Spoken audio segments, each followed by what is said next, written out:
ஒருவரின் மனித உரிமைகளை மறுப்பது அவர்களின் மனித தன்மையை மறுப்பது போலாகும்.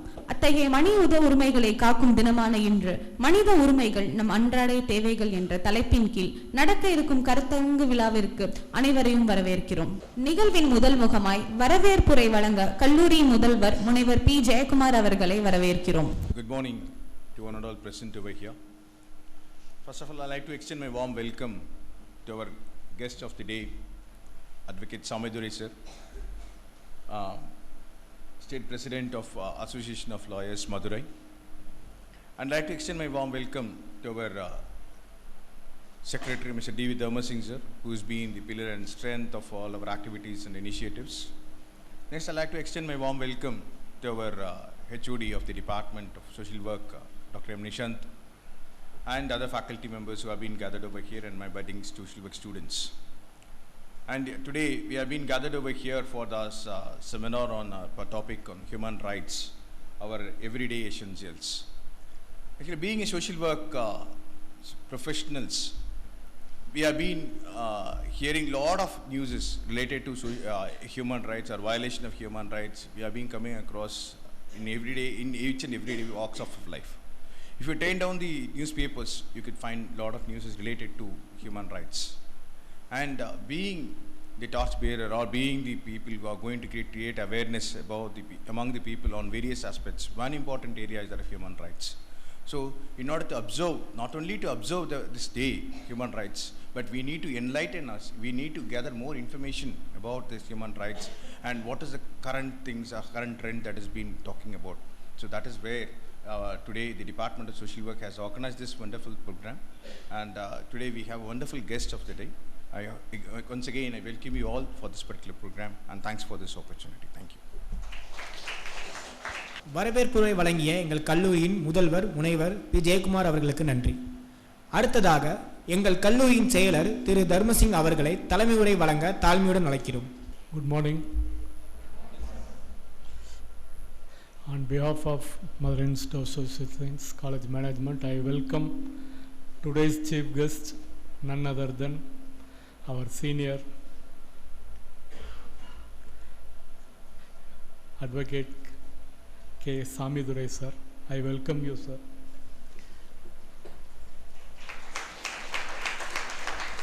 And I would like to welcome all the social work students, and especially I thank Department of Community Development for organizing this type of program, and especially I thank Nishant for selecting today's chief guest. He is an appropriate person who can he has come across various cases in human rights, and you can share with him. And today sir is going to take an half-an-hour session, and then remaining half-an-hour will be interactive sections, so that students can ask many questions about that and make use of this program effectively. Thank you. தலைமை உரை வழங்கிய M கல்லூரியின் செயலர் அவர்களுக்கு நன்றி. நிகழ்வின் அடுத்த நிகழ்வாக சிறப்பு விருந்தினரை சிறப்பு செய்யும் தருணம். சிறப்பு விருந்தினர் இந்திய வழக்கறிஞர் சங்கத்தின் மாநில தலைவர் வழக்கறிஞர் திரு சாமிதுரை அவர்களுக்கு சிறப்பு செய்ய எங்கள் கல்லூரியின் செயலர் திரு தர்மசிங் அவர்களை அழைக்கிறோம்.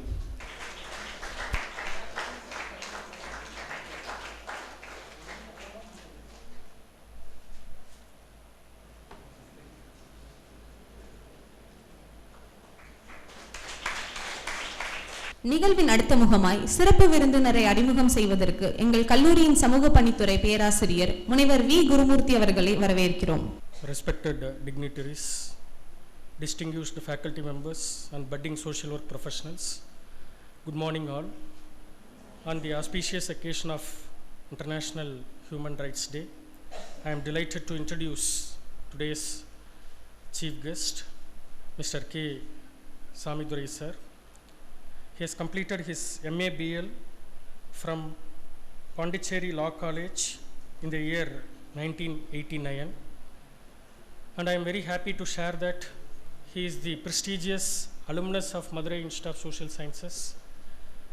Since he has completed his postgraduate diploma course in counseling, probably from our institute, I hope so, that I am very happy to share it with you all in this particular auspicious occasion.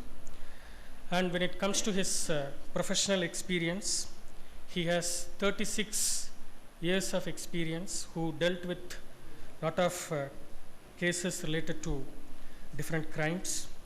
And he is a senior mediator for Mediation and Conciliation Center at Madurai High Court Bench, Madurai, standing counsel for Judicial, and panel advocate for Legal Service Authority. As part of your observation visit, all of you might have visited the District Legal Service Authority. Sir is one of the panel advocates in that particular Legal Service Authority. He is a recipient of various awards and decorated various key positions in different professional bodies. So to name a few, he has received NGO Help Foundation Award for social impact in the year 2024, and he was appointed as an advocate commissioner for eradicating Prosopis juliflora. It is a scientific name for eradicating the Seamai Karuvelum trees. He is a former president of Madurai Bench of Madras High Court Bar Association, and he was a former secretary of Madurai Bench of High Court Advocates Association, High Court Madurai Bench. He was a guest speaker at various forums, including colleges on women's rights, child abuse, and Right to Information Act. At present, Sir is serving as State President of Indian Association of Lawyers, Tamil Nadu. He is a life member of Red Cross, and he has received the Best Humanitarian Lawyer Award by Tamil Nadu Kalai Ilakkiya Peru Mandram 2020 and Award of Excellence by Tamil Nadu Chamber Foundation in the year 2020. And he is a legal advisor for Differently Abled Welfare Association, Madurai, and also he is a legal advisor for the Indian Association for Blind and Bedson School. He is the chairman of Ethical Committee, Apollo Specialty Hospitals, Madurai, and also he is the member of Academic Council of Lady Doak College and Mannar Thirumalai Nayakar College.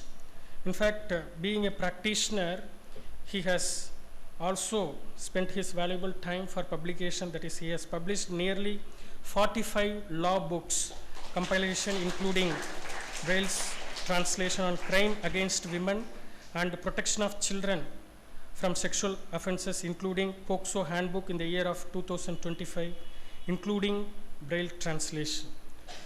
So whenever we listen to the profile of the lawyer, we will think of that a person with legal knowledge will act or serve on behalf of the client. But when I look into his profile, he is a person with sound legal knowledge and has humanitarian and social concerns also.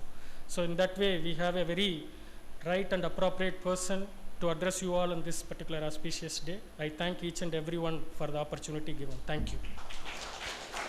சிறப்பு விருந்தினரை அறிமுகம் செய்வதற்காக எங்கள் கல்லூரியின் சமூகப்பணிதி பேராசிரியர் முனைவர் we Gurumurthy அவர்களுக்கு நன்றி. சட்டம் சமத்துவத்தை காக்கும் கதவு, பாகுபாட்டை தடுக்கின்ற பூட்டு என்ற கூட்டணி நிலைநாட்டுவதில் முக்கிய பங்காற்றும் இந்திய வழக்கறிஞர் சங்கத்தின் மாநில தலைவர் வழக்கறிஞர் திரு கே சுவாமிதுரை அவர்களை சிறப்புரையாற்ற தாழ்மையுடன் அழைக்கிறோம்.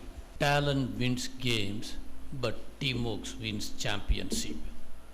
ஒரு மிகப்பெரிய வரலாற்று சிறப்புமிக்க மதுரை சமூக அறிவியல் கல்லூரியிலே நான் பேசுவதை பெருமையாக கருதுகின்றேன். Leadership knows the way, goes the way, shows the way.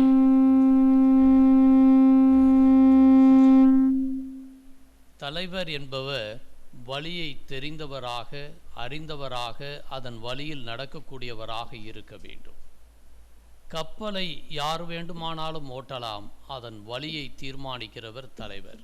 ஒரு தலைசிறந்த இந்த மிகப்பெரிய ஸ்தாபனத்தினுடைய செயலர், கல்லூரியினுடைய செயலர் அவர்களுக்கு என் வணக்கங்களை நான் தெரிவிப்பதில் மகிழ்ச்சி அடைகின்றேன்.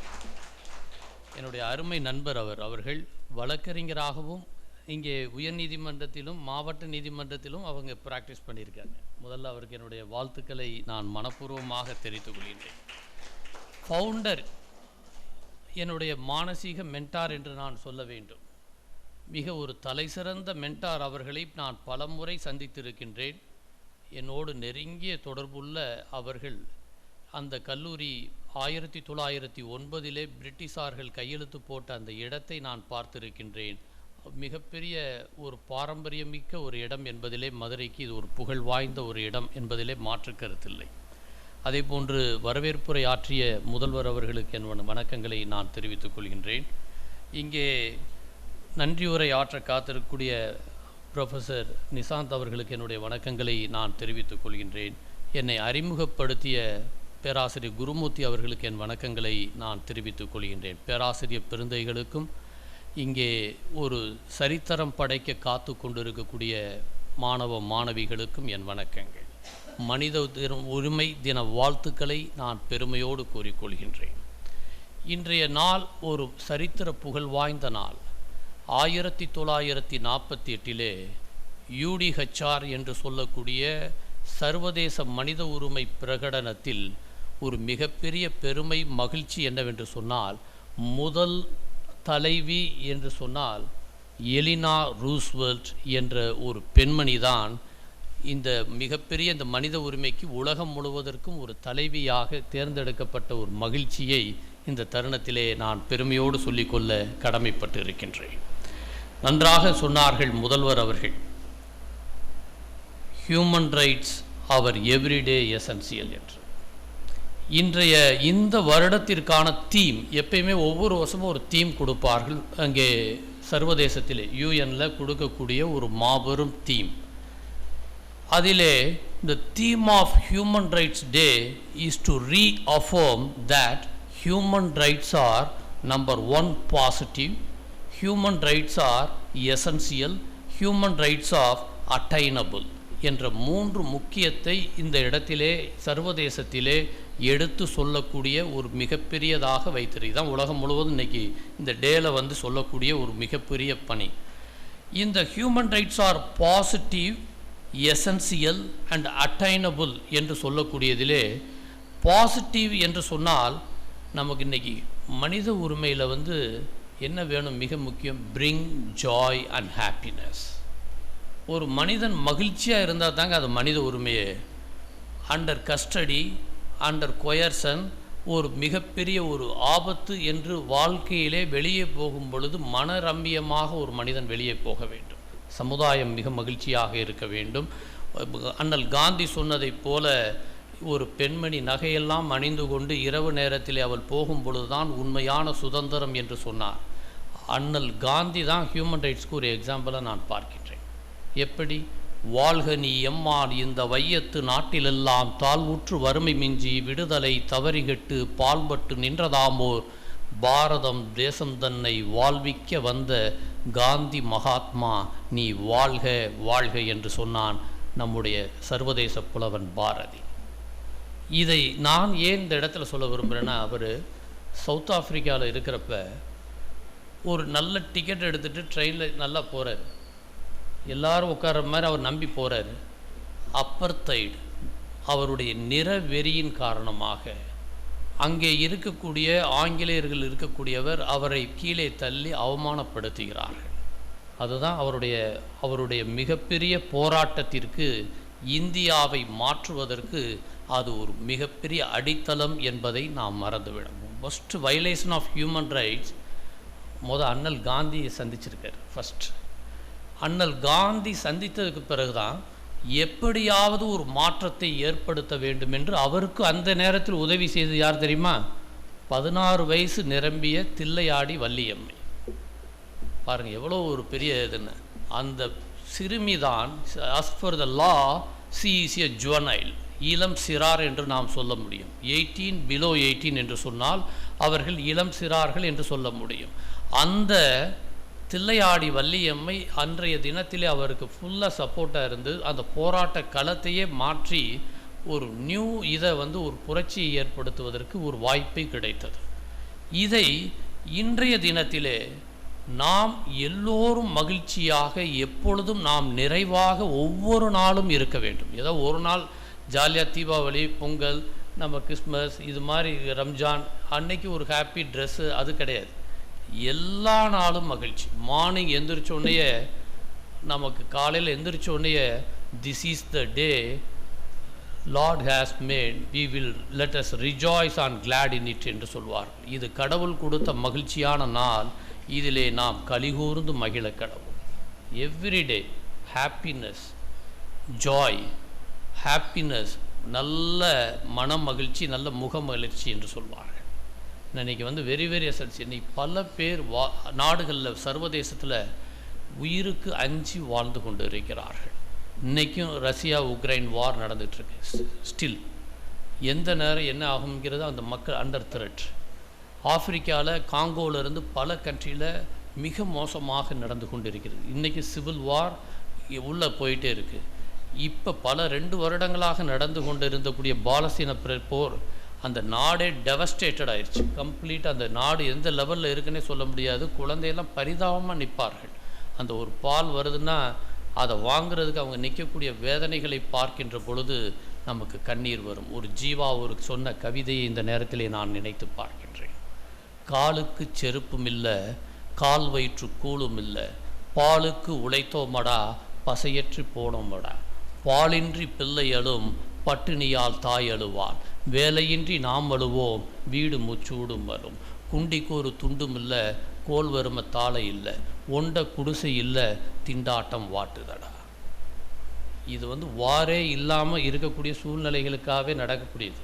ஆனால் ஒரு போர்னு ஒரு நாட்டில் வந்துடுச்சுன்னா கம்ப்ளீட் அந்த நாட்டினுடைய இதே மாறிவிடும். அவ்வளவு மோசமான கோரமான இருக்கக்கூடிய சர்வதேசத்திலே இன்று பல நாடுகளிலே போர் நடந்தது. நம்ம கூட இப்போ பாகிஸ்தான் கூட நம்ம இந்தியாவுக்கு வரப்போ இந்தியா மாபெரும் சாதனை படைத்தார்கள். இந்தியா செய்த சாதனையை நாம் பெருமையாக நினைத்து கொண்டிருக்கின்றோம். ஒவ்வொரு இந்தியனுக்கும் ஒரு பெருமை என்று நாம் நினைத்து கொண்டிருக்கின்றோம். ஒரு தலை சிறந்த இது இருந்தாலும் நாம் இன்னைக்கு பார்க்கக்கூடிய மகிழ்ச்சி ஒவ்வொரு நாளும் ஒவ்வொரு நிமிடமும் நாம் பார்த்து கொண்டிருக்க வேண்டும். இதைத்தான் இன்னைக்கு human rights our every day என்று அவர்கள் theme of human rights day reaffirm is to reaffirm that human rights are positive not negative. அதுதான் மிக முக்கியம். லைஃபே பாசிட்டிவ் தாங்க. Attitude is a contagious one. Positive attitude ஒரு மனுஷனுக்கு இருந்துச்சுன்னா அவன் லைஃப் வில் பி சக்ஸஸ். ஏன்னா இதுதான் இன்றைக்கி வெரி வெரி எசென்சியல். காலையில் எந்த சூழ்நிலைகள் இருந்தாலும் சரி, இன்றைக்கி எனக்கு காலையில் திடீர்னு பார்த்தா லிஸ்ட்டில் 8 கேஸ் வந்துருச்சு. நான் உடனே இம்மிடியட்டாக சொல்லி என் சன்னிட்ட சொல்லி நீ போய் ஆஜராயிரு, நான் வர கொஞ்சம் லேட் ஆயிரும், கோ அண்ட் அப்பியர்னு சொன்னேன். அதுக்கு பிறகு சிஸ்டத்தில் நம்ம உட்காந்து நம்ம மார்னிங் எந்திரிச்சு அந்த ஜாய் பாசிட்டிவ் அஃபர்மேட்டிவ் வேர்ட்ஸை வந்து டெய்லி நம்ம சொல்ல வேண்டிய கடமை இருக்குது.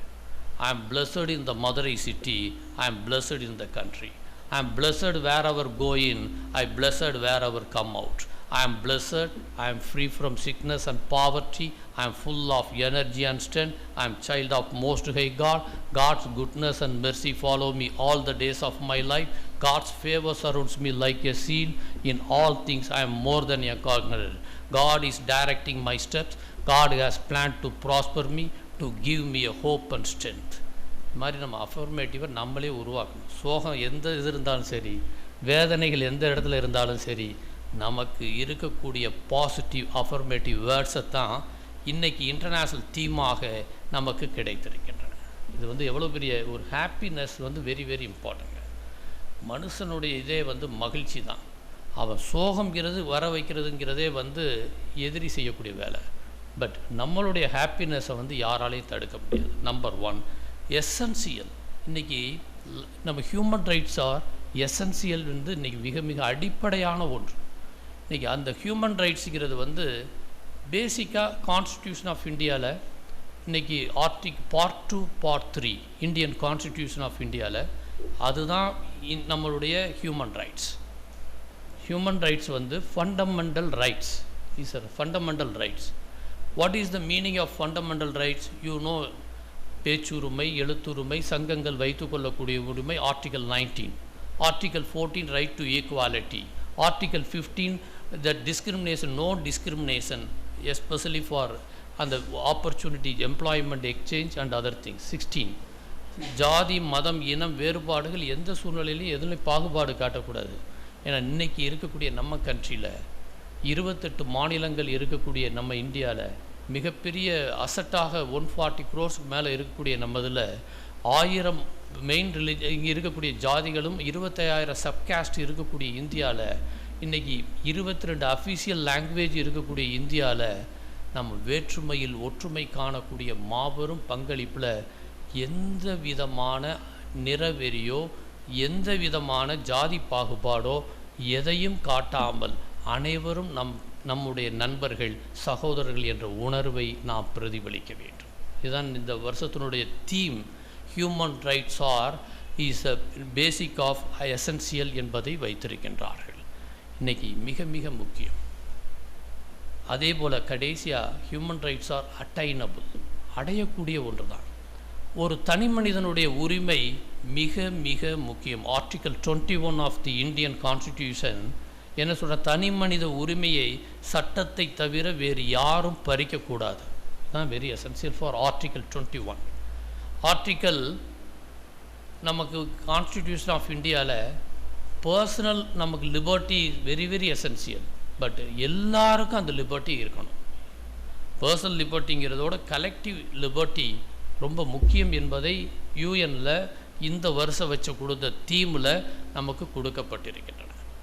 இப்போ நான் பல ஹியூமன் ரைட்ஸ் வழக்குகள் நடத்தியிருக்கின்றேன்.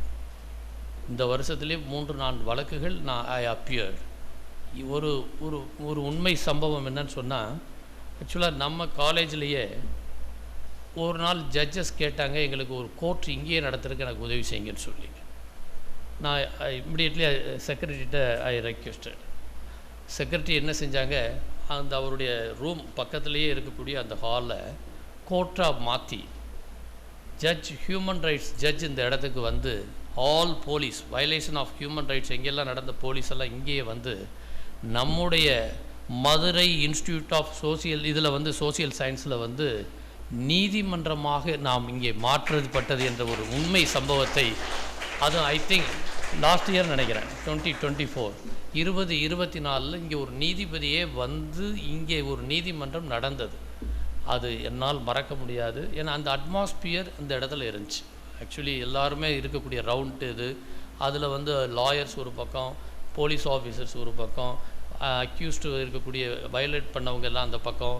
அந்த இடத்துல வந்து நடத்தி அந்த ஜட்ஜு வந்து ரொம்ப ஹாப்பியாக சொன்னார், நான் இது வந்து என்னுடைய உண்மையான நீதிமன்றத்தை காட்டு இது சூப்பராக இருக்குது இந்த இடம் அப்படின்னு சொல்லி ஒரு பாராட்டுக்களை தெரிவித்தார்கள். இன்று எதெல்லாம் மேஜர் வயலேஷன் என்பதை நான் உங்களோடு நான் சொல்லிக்கொள்ள கடமைப்பட்டிருக்கின்றேன்.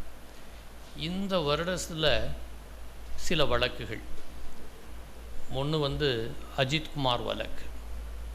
திருப்புவனத்தில் அவன் ஒரு இதில் வந்து காவலாளியாக வேலை பார்க்கக்கூடியவன். ஒரு தெஃப்ட் வழக்கில் ஒரு திருடிட்டான்னு சொல்லி அவன் மேலே குற்றச்சாட்டு சொல்லி விசாரணைக்காக போலீஸார் அழைத்து சென்று கஸ்டோடியல் டெத் உள்ளே வச்சு அவனை அடித்து கொலை செய்து விடுகிறார். இந்த வழக்கு பரபரப்பாக மாறப்பட்டு இது நீதிமன்றத்துக்கு வந்து லோக்கல் போலீஸாக யார் விசாரிக்கிறது ஒரு கேள்வி வந்துச்சு. நீதிமன்றம் ட்ரான்ஸ்ஃபர் டு சிபிஐ. இந்த வழக்கு 2025 நடைபெற்ற ஒரு வழக்கு, முக்கியமான வழக்கு.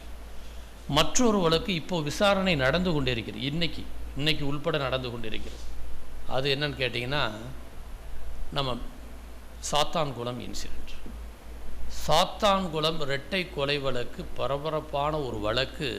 கஸ்டோடியல் டெத், டார்ச்சர், ஹாரஸ்மெண்ட் என்பதற்கு ஒரு எக்ஸாம்பிள் வழக்கு சாத்தான்குளம் வழக்கு என்பதை நாம் மறந்துவிடக்கூடாது. கொரோனா காலத்தில் நடந்த ஒரு வழக்கு. இந்திய வரலாற்றிலேயே 124 வருடங்களில் முதல் முறையாக காவல்துறை மூடப்பட்ட ஒரு சம்பவம். நீதிமன்ற உத்தரவின் பேரில் நீதியரசர் PN பிரகாஷ் அவர்களும் புகழேந்தி அவர்களும் உத்தரவின் பேரில் அந்த போலீஸ் ஸ்டேஷன்லேயே மூடி அதை hand over to executive authority என்று சொல்லி ஒரு மிகப்பெரிய சரித்திரத்தை மதுரை உயர்நீதிமன்றம் ஏற்படுத்தினார். மனித உரிமை வயலேஷன், இது பெரிய ஆஃபீஸர்ஸ் செஞ்சது, இரட்டை கொலை, இதை எப்படி பாதுகாக்க வேண்டும் என்று முடிவெடுத்து இந்த மாபெரும் வழக்கு மிகப்பெரிய மாற்றத்தை உருவாக்கியது. நான் அந்த கேஸ் முடிகிறதுனால நான் சில கருத்துக்களை என்னால் சொல்ல முடியலை. ஏன்னா அண்டர் அஜித்குமார் கேஸும் pending, still this case also pending. மொத்தம் 10 அக்யூஸ்டு இந்த கேஸில் இருக்கின்றார்கள். இது எதற்காக நான் சொல்கிறேன் என்று சொன்னால், நாம் என்ன தனி மனிதனாக இருந்தாலும் அந்த உயிரை சட்டத்தை தவிர யாரும் பறிக்கக்கூடாது. அதுதான் very essential. The custodial death of Jayaraj and Fenix என்ற கேஸ் தான் இந்த சாத்தான்குளம் கேஸ். இந்த வழக்கு தான் இது எப்போ நடந்துச்சு? 19 ஜூன் 2020. நான் 2-3 கேஸில் சொல்லப்போ நீங்கள் கரெக்டாக எனக்கு சொன்னீங்கன்னா உங்களுக்கு ப்ரைஸ் தரலான்னு நான் நினைக்கிறேன். சரியா? ஃபைனலாக ஐ வாண்ட் டு சம் இது. ஸோ அஜித்குமார் வந்து ஜூலை 3, 2025 அந்த ஒரு மிக முக்கியமான ஒரு சம்பவம் நடந்தது.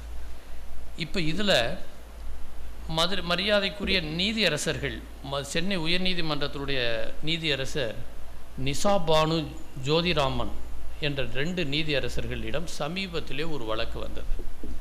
அந்த வழக்கில் என்ன வழக்குன்னு சொன்னால், ஒருத்தன் வந்து அங்கே ஒரு எஸ்ஐ விசாரணைக்காக ஒருவனை அழைத்து சென்று மிக தரக்குறைவாக அவன் ட்ரெஸ்ஸை கலட்டி அவனை அடித்து காயப்படுத்தி உள்ளே வச்சு இது பண்ணி டிமாண்டிங் பிரைப் 4 லட்ச ரூபா கேட்டு எல்லாமே செஞ்ச உடனே கீழே வந்து ஹியூமன் ரைட்ஸ் கோர்ட் வந்து அவனுக்கு தண்டனை கொடுத்துருச்சு. இதை சேலஞ்ச் பண்ணி ஹைகோர்ட்டுக்கு வர்றப்ப ஜட்ஜ் அவங்க 2 பேருமே என்ன சொல்லிட்டாங்கன்னா, இவ்வளவு மோசமாக ஒருத்தன் அவன் செஞ்சுருக்கிறவனை வந்து நம்ம என்டர்டெயின் பண்ணவே முடியாது. பிகாஸ் இவனுடைய செஞ்ச ஒவ்வொரு சேட்டைகளையும் பார்த்தா மிக வேதனையாக இருக்கிறது என்று சொல்லி நீதிமன்றம் அவனுக்கு கொடுத்த தண்டனையை ஊர்ஜிதம் செய்தார்கள். இப்போ கன்ஃபார்ம் பண்ணாங்க. 2025 ரீசெண்டாக வயலேஷன் ஆஃப் ஹியூமன் ரைட்ஸுக்கு எஸ்ஐ செஞ்ச இந்த தப்புக்கு ஒருத்தரை சட்டவிரோத காவலில் வைக்கிறதும் சரி, அவன் ஆடைகளை கலட்டி அவமானப்படுத்துவதும் சரி, அவனை பொய்யாக பல்வேறு நாட்களிலே வைத்து துன்புறுத்துவதும் சரி, அவனிடம் பணத்தை கேட்டு மிரட்டுவதும் சரி, அவனை தலையிலே காயத்தை ஏற்படுத்துவதும் சரி, இது மிகப்பெரிய மனித உரிமை மீறல் என்பதை நீதிமன்றம் எடுத்து இன்றைக்கி மிக முக்கியமான ஒரு தீர்ப்பை சமீபத்திலே கொடுத்திருக்கின்றார்கள்.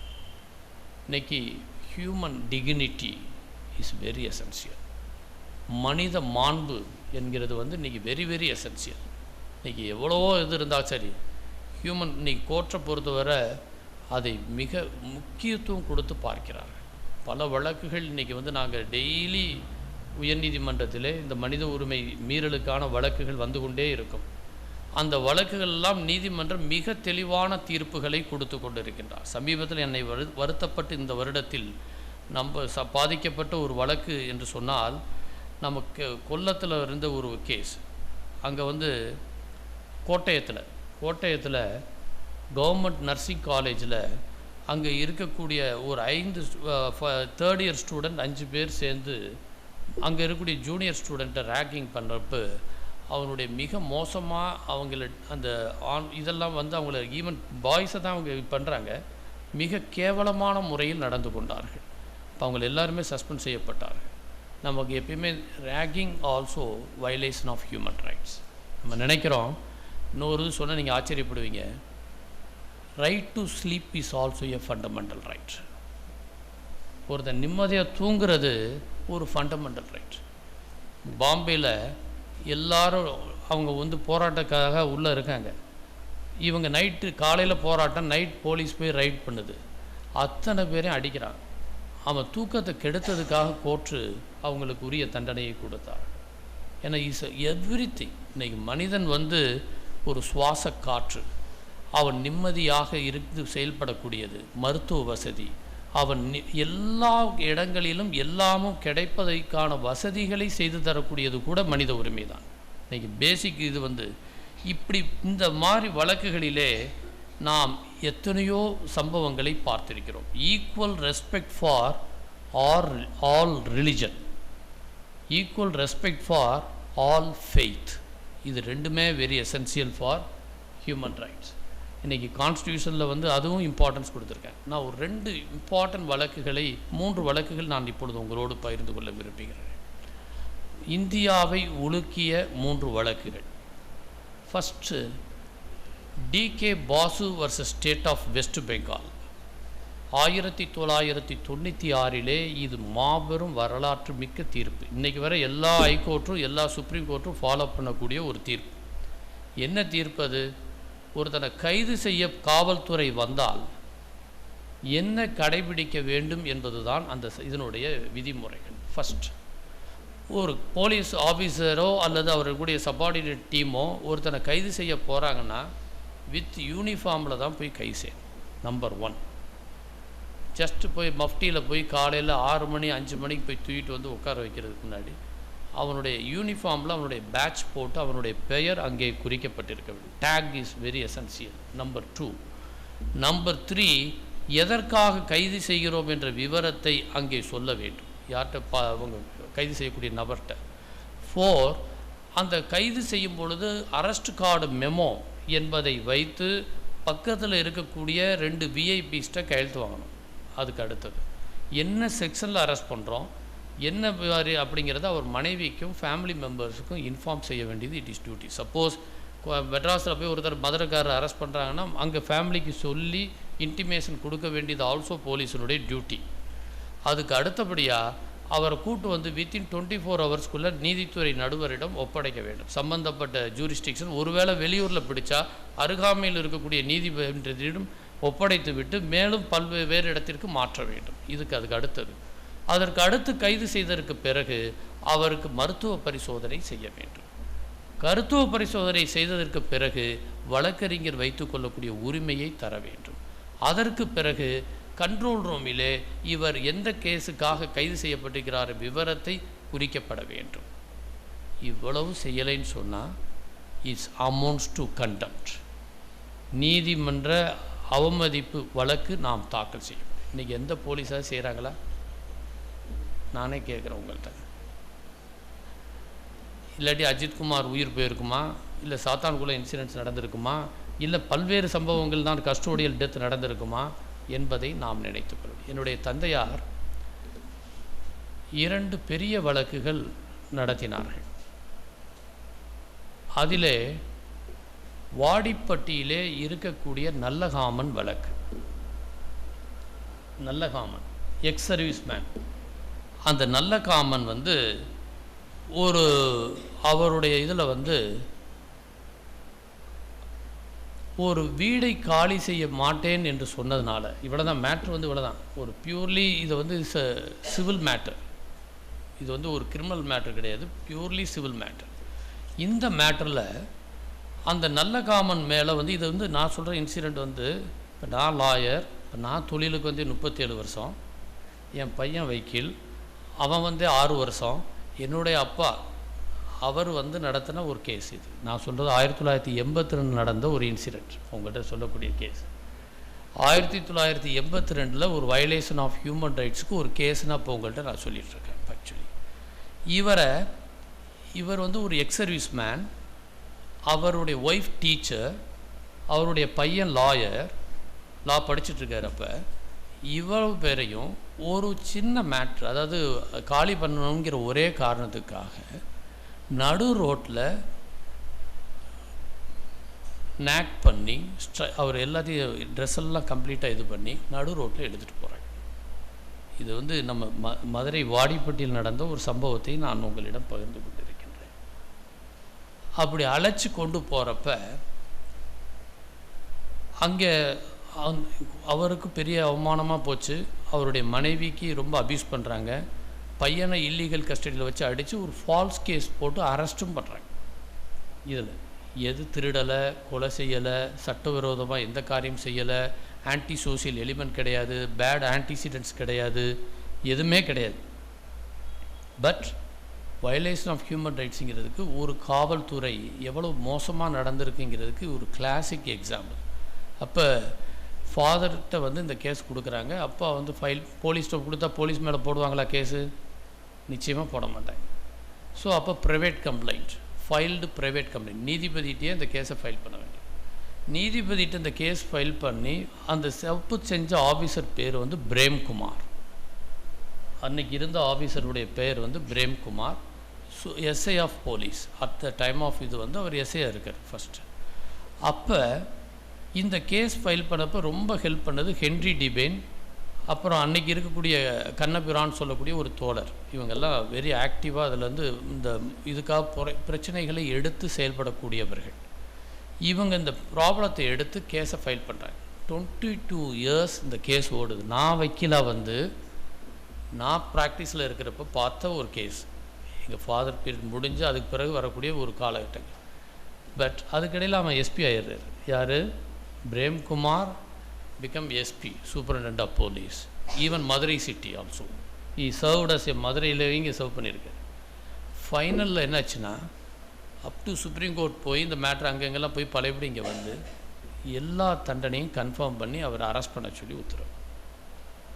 அன்னைக்கு ஃபாதர் எழுதுன இந்த வயலேஷன் ஆஃப் ஹியூமன் ரைட்ஸ்க்கு ஒரு டிராஃப்டிங், இன்றைக்கும் அந்த டிராஃப்டிங்கை நான் கையில் வச்சுருக்கேன். ஏன்னா ஒரு மனித உரிமையில் மீறல்களுக்கு எப்படி நடக்கிறது, காவல்துறையே இப்படி ஒரு காக்க வேண்டியவர்களை இப்படி மோசமாக செய்யக்கூடிய இந்த செயல். அதே வாடிப்பட்டியில் இன்னொரு கேஸ் நான் நடத்தினேன், வயலேஷன் ஆஃப் ஹியூமன் ரைட்ஸில். ஒரு லேடி எஸ்ஐ சோபா, அவங்க வந்து ஒரு எக்ஸ் சர்வீஸ் மேனை அடிச்சிட்டாங்கன்னு சொல்லி ஒரு கேஸ். ஹைகோர்ட்டில் வந்து நான் ஹேப்பன் டு பி அந்த இன்ஸ்பெக்டர் எஸ்ஐக்காக அப்பியர் ஆகி அவங்க இன்ஸ்பெக்டர் ஆகிட்டேன்னு சொல்லி என்கிட்ட வந்து சொன்னாங்க. இப்போ இதில் சமீபத்தில் நடந்த ஒரு கேஸ், இப்போ வெரி ரீசெண்ட் அப்பீல் வந்து இங்கே ஹைகோர்ட்டில் இப்போ தான் இருந்துச்சு. ஸோ ஜட்ஜிட்ட அப்போ சொல்லி அவங்களுக்கு வந்து இப்போ டிபார்ட்மெண்டல் ஆக்ஷன் ரொம்ப நாள் இதாகிடுச்சுன்னு சொல்லி அவங்களுக்கு வந்து ஒரு மாடிஃபிகேஷன் கொடுத்து அந்த வழக்கிலிருந்து விடுவிக்கப்பட்டார். சமீபத்தில் இது நடந்த ஒரு கேஸ். ஏன்னு சொல்கிறேன்னு சொன்னால், ஜெயராஜோ பெனிக்ஸோ அவங்களுக்கு இப்படி ஒரு இன்சிடெண்ட் வரும்னு அவங்க நினச்சிருப்பாங்களா? First of all Ajith Kumar நினச்சிருப்பானா? ஃபர்ஸ்ட் ஆஃப் ஆல் இல்லை இந்த நல்லகாமன் நினச்சிருப்பாரா? ஒரு தனி மனிதன் அதிகாரத்தை துஷ்பிரயோகம் செய்கிறதுனால, அதிகாரத்தை தவறாக பயன்படுத்துறதுனால நடக்கக்கூடிய ஒரு மோசமான ஒரு சம்பவம் என்பதை இந்த வழக்கிலே நாம் இறுதியிலே நீதி வென்றது. நீதி வெல்லும், நிச்சயம் வெல்லும். நீதி ஒருபோதும் தோக்காது. என கண்ணகி பிறந்த இந்த மதுரையிலே முதல் வழக்கறிஞர், பெண் வழக்கறிஞர் என்று சொன்னால் கண்ணகியை நாம் சொல்ல முடியும். அவ்வளவு சரித்திர புகழ் வாய்ந்த இடத்துல எந்த இடத்துலையும் நீதி தோற்ற வரலாறே கிடையாது. ஃபர்ஸ்ட் ஆஃப் ஆல் ஏன்னா இஸ் மை எக்ஸ்பீரியன்ஸ். எப்படினாலும் அது ஜெயிக்கும், காலதாமதமாகி கூட ஜெயிக்கும், ஆனால் ஜெயிக்கும். It's always. அதனால தான் நமக்கு தர்மத்தின் வாழ்வுதனை சூது கவ்வும், ஆனால் தர்மம் மறுபடியும் வெல்லும். பாஞ்சாலி சபதத்தில் என்றைக்குமே நமக்கு கிடைச்ச ஒரு மாபெரும் வெற்றி. இந்த கட்டளைகள் இப்போ அரெஸ்ட் பண்ணிவிட்டு போலீஸ் வந்து கேஷுவல் மேனரில் யாராவது செஞ்சுட்டாங்கன்னு வைங்க, இந்த வயலேஷன் வர்றப்ப நீங்கள் ஹைகோர்ட்டில் அப்ரோச் பண்ணலாம். Any person. இப்போ நான் என்ன சொல்கிறேன்னா, இது நமக்கு வராது, நிச்சயம் வரவும் கூடாது. I pray for that. என்ன பட் சம்டைம்ஸ் உங்கள் ஊரில் இப்போ நீங்கள் வந்து இப்போ ஆல்மோஸ்ட்டு நீங்கள் வந்து எவ்வளோ காரியங்கள் நீங்கள் ஃப்யூச்சரில் செய்ய. ஏன்னா இந்த காலேஜை நான் நினச்சி ஆச்சரியப்படுறேன். நான் பல அமைப்புகளில் பொறுப்பில் இருக்கேன். ஃபிசிக்கலி சேலஞ்ச், மென்டலி இது இன்டலெக்சுவல் டிசபிள்ட், ஆட்டிசம், இது விசுவலி இம்பேர், இதெல்லாம் 40 வருஷம் 35 வருஷமாக பொறுப்பில் இருந்துகிட்ருக்கோம். வி ஆர் கண்டினியூஸ்லி சர்வ் பண்ண.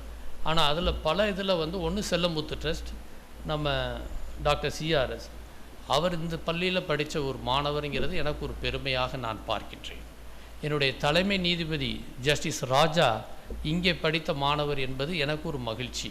ஆக்சுவலாக சமூக அறிவியல் நம்ம கல்லூரியில் படிக்கிறதுங்கிறது நம்ம ஒரு இது கிடையாது, இது ஒரு பெஸ்ட் இன்ஸ்டிடியூஷனுங்கிறதுக்கு ஒரு எக்ஸாம்பிள் நான் சொல்கிறேன்.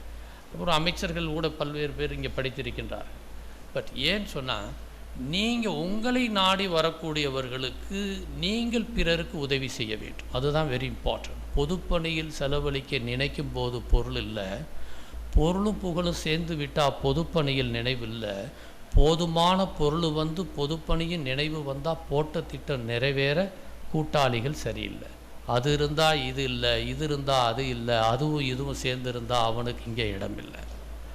இதை மாற்றக்கூடிய பணிகள் நம் மீது விழுந்த கடமை என்பதை நாம் மறந்துவிடக்கூடாது. வயலேஷன் ஆஃப் ஹியூமன் ரைட்ஸ் வருதுன்னா ஸ்ட்ரெயிட்டாக ஸ்டேட்டுக்கு ஒரே ஒரு அமைப்பு தான் இருக்குது. ஊராக வச்சுருப்பாங்க இந்த மனித உரிமை இது, அது பொய். அதெல்லாம் ஜஸ்ட் ஃபார் அப்படி பேரே வைக்கக்கூடாதுன்னு சொல்லிட்டாங்க. பொய் மீன்ஸ் தட் இஸ் அது ஒரு கழகம் மாதிரி ஒரு இது. இப்போ அந்த பேர் கூட வைக்கக்கூடாதுன்னு சொல்லி ஹைகோர்ட் ஆர்டர்.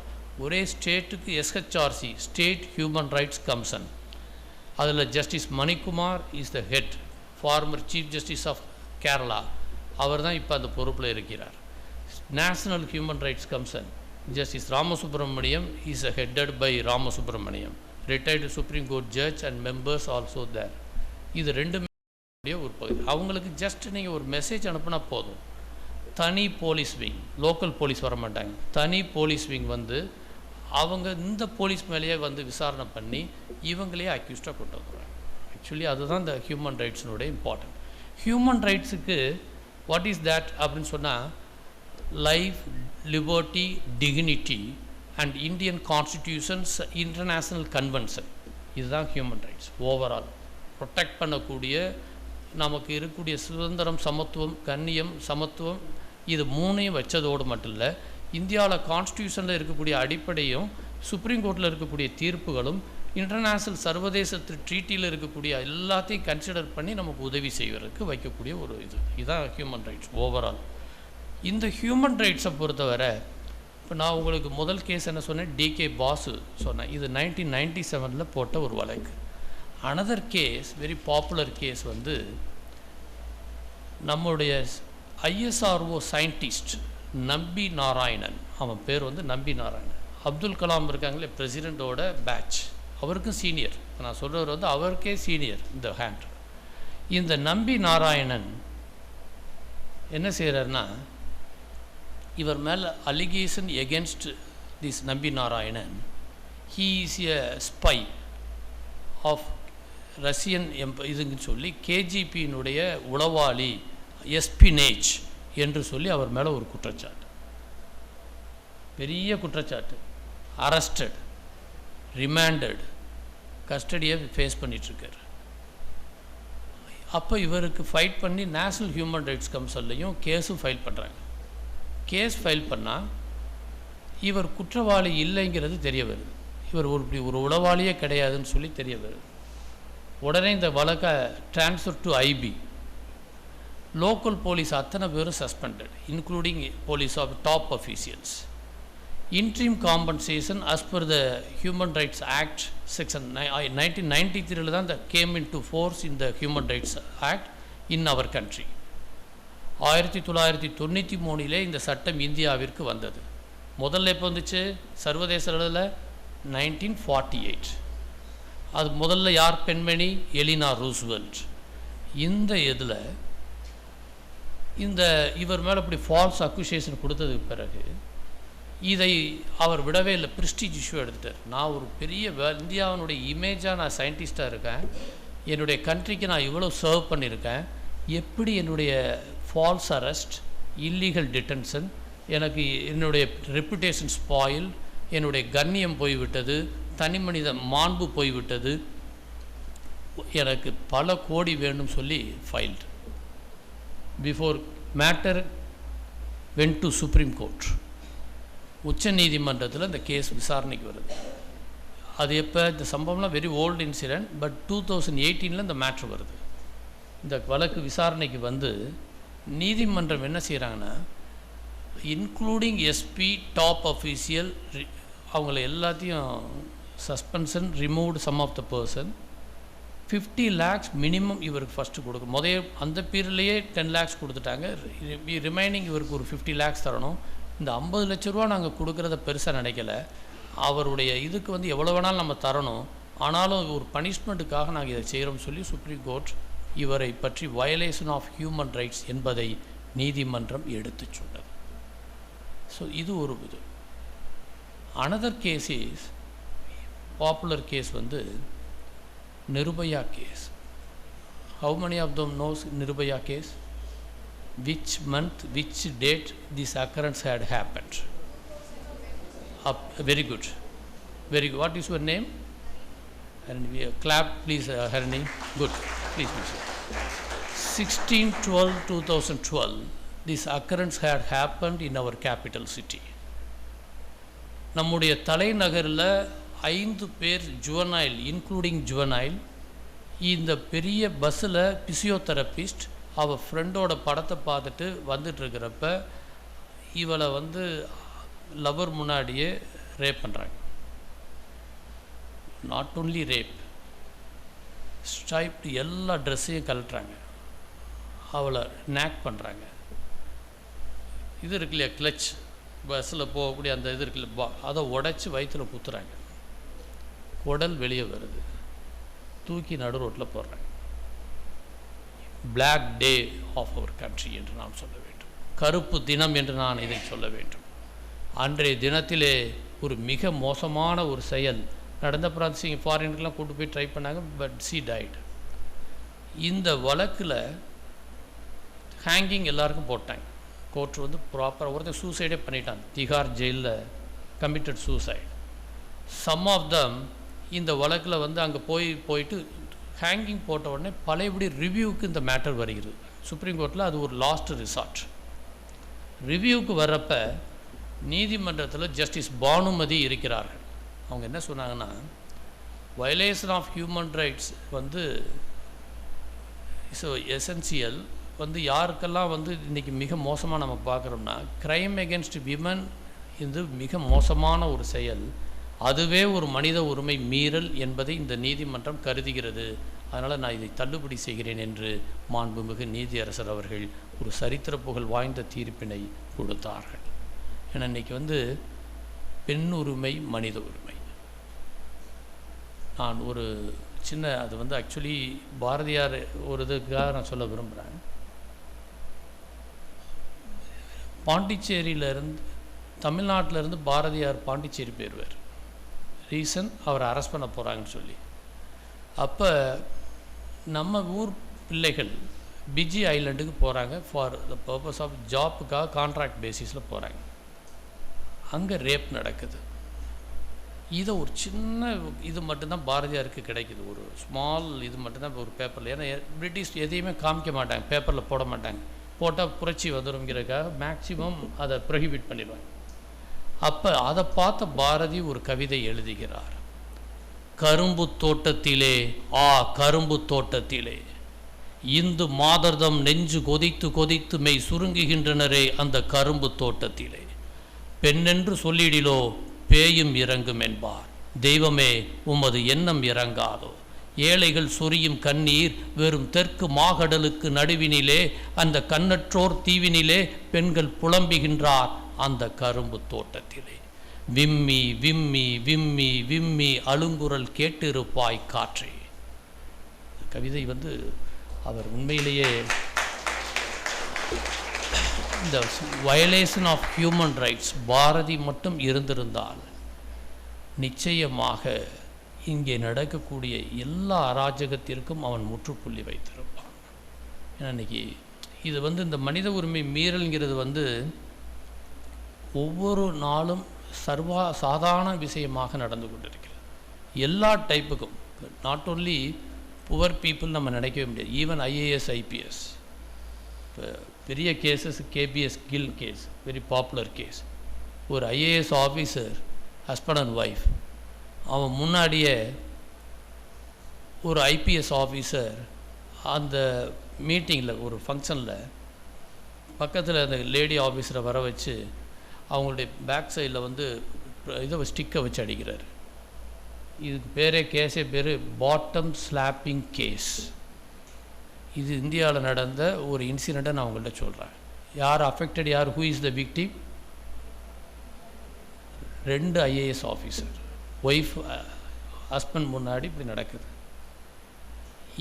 இதுவும் அந்த அம்மா கடைசி வர போய் நீதிமன்ற சுப்ரீம் கோர்ட் வர போய் ஜெயிச்சு அந்த ஆஃபீஸருக்கு தண்டனை. அவன் தான் இந்தியாவினுடைய தேர்தல் கமிஷனுடைய தலைவராக இருந்த கேபிஎஸ் கில். அவ்வளோ பெரிய ஆள் மேலே தண்டனையாச்சு. எதுக்கு சொல்கிறேன்னா, நீதி வெல்லும், ஆனால் நிச்சயமாக நின்று வெல்லும். இன்றைக்கி ஒரு வழக்கு நீங்கள் கேள்விப்பட்டிருக்கீங்களான்னு எனக்கு தெரியாது. இப்போ நம்ம காலேஜில் போஸ்ட் கமிட்டி இருக்குது, குட்.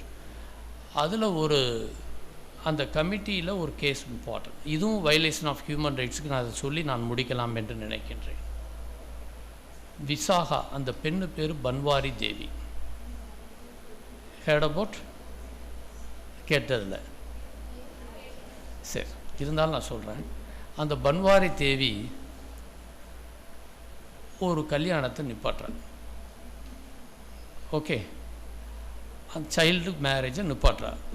அந்த சைல்டுக்கு என்ன ஏஜ் இருக்குன்னு நீங்கள் நினைக்கிறீங்க? Please tell me. சும்மா சொல்லுங்கள், no problem at all. Tell me. 6 years. Good. வேறு கரண்டி சொல்லுங்கள். 12. குட். இந்திய சைடில் கேளுங்க, நம்ம ஜென் சைடில் ஸ்டூடெண்ட்ஸ். எவ்வளோ சார்? 11. 11. அவர் சார் வந்து 11 சொல்கிறாரு. வேறு சும்மா சொல்லுங்கள். 13. 13. 9 months. 9 months சைல்டை ஒரு மேரேஜை தடுத்து ஒரு அம்மா நிப்பாடுது. She's a government employee, social anganwadi service பண்ணக்கூடிய அந்த ஒரு கேர்ள். என்ன தெரியுமா செஞ்சாங்க? வேறு ஒன்றுமே செய்யலை. ஹஸ்பண்ட் முன்னாடி அந்த லேடியை 5 பேர் சேர்ந்து ரேப் பண்ணுறாங்க. ரேப் பண்ணதோடு இல்லாமல் எல்லாம் முடித்தது பிறகு அந்த அம்மா போய் ஸ்டேஷனுக்கு போது ஸ்டேஷனில் கம்ப்ளைண்ட் வாங்கலை. எம்எல்சி மெடிக்கோ லீகல் கேஸஸ்க்கு ஹாஸ்பிட்டல் போது மரியாதை தரல. அப்புறம் அந்த அம்மா நேராக ஃபைட் பண்ணி மாதர் சங்கத்தோட உதவியோடு எடுத்து ஃபைட் பண்ணி கீழே கேஸ் விசாரணைக்கு வருது. கீழே என்ன தெரியுமா ஆச்சு? எவ்வளோ தண்டனை கொடுத்துருப்பாங்க தெரியுமா? டெல்மி.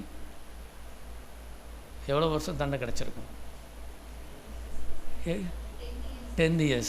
நல்ல நீங்கள்லாம் ஜட்ஜாக இருந்தால் மகிழ்ச்சியாக இருக்கும். ப்ளீஸ். கம்ப்ளீட் கேஸ் விடுதலை. Case acquitted. விடுதலைன்னு சொல்லி என்ன தெரியுமா reason for acquittal? Higher class people தப்பு பண்ண மாட்டாங்க. எப்படி முட்டாளான ஒரு ஜட்ஜு பாருங்கள். Then no injury on the private part. So 2 reasons for acquittal. அந்த பொண்ணு, அந்த அம்மா என்ன சொல்லிச்சு? Bhanwari Devi she preferred appeal. மேல்முறையீடு செய்கிறாங்க, கேஸ் விசாரணைக்கு வருது. கேஸில் எல்லாருக்கும் தண்டனையாது, அதெல்லாம் நார்மல். பட் யூடி அப்போ வந்து சுப்ரீம் கோர்ட்டில் ஒரு பணி இடங்கள், ஒர்க் பிளேஸில் வேலை பார்க்கக்கூடிய பெண்களுக்கு ஒரு பாதுகாப்பு, இதுக்கு என்ன செய்யலாம்னு சொல்லி ஒரு டிசைட் பண்ணுறாங்க. கான்ஸ்டியூஷன் ஆஃப் இந்தியாவில் இப்போ நான் உங்களுக்கு முதல்ல சொன்னேன் Part 2 Part 3 இது ரெண்டுமே ஃபண்டமெண்டல் ரைட்ஸ். ஃபண்டமெண்டல் டியூட்டி வந்து Article 51A அதில் வந்துடும் ஃபண்டமெண்டல் டியூட்டிஸ். இந்த கான்ஸ்டிடியூஷன் ஆஃப் இந்தியாவில் இதுக்குன்னு சொல்லி ஸ்பெஷலாக கிடையாது. ஸோ இன்டர்நேஷ்னலில் இருக்கக்கூடிய ஒரு ட்ரீட்டியை எடுத்து ஆர்கனைஸ் பண்ணி ஒரு முக்கியத்துவத்தை எடுக்கிறார்கள். அந்த அடிப்படையில் வந்தது தான் இந்த ஆக்ட். 24 years கழித்து 97 இந்த விசாகா ஜட்ஜ்மெண்ட். இந்த act came into force in the year of 2030. இது வந்திருக்கு, இப்போ நடைமுறையில் இந்தியா முழுவதும் இருக்குது. ஹைகோர்ட்டில் கமிட்டியில் நானுமே இதில் இருந்தேன்.